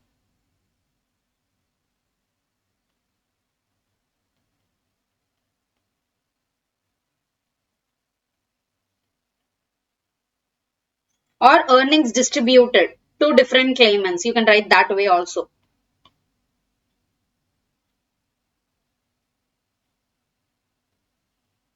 You can write it as earnings distributed to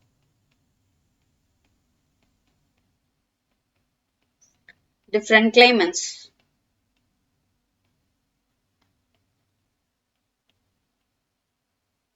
So you can write that at the bottom of your answer at the total. So this is how you'll do with a neat presentation of the computation of value addition, earnings available for distribution and distribution of earnings to different claimants. Clear? Yes. Now, one question number 20 is last question.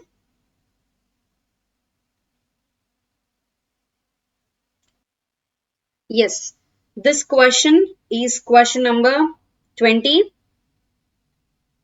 So this is your question number 20. What you have to do is you have to try it out.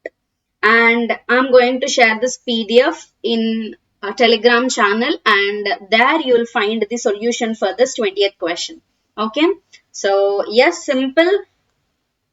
Only they have asked us to calculate average capital employed, net worth, profit before tax to capital employed, and profit before tax to net worth. So you have to do the same ratios which we have discussed in the past, like previous two questions. So same thing you have to do here also.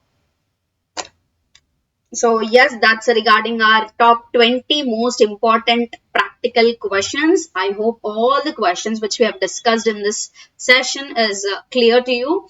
If you have any doubts, you can ask in the Telegram channel. All the best for your upcoming examination. Thank you. Bye.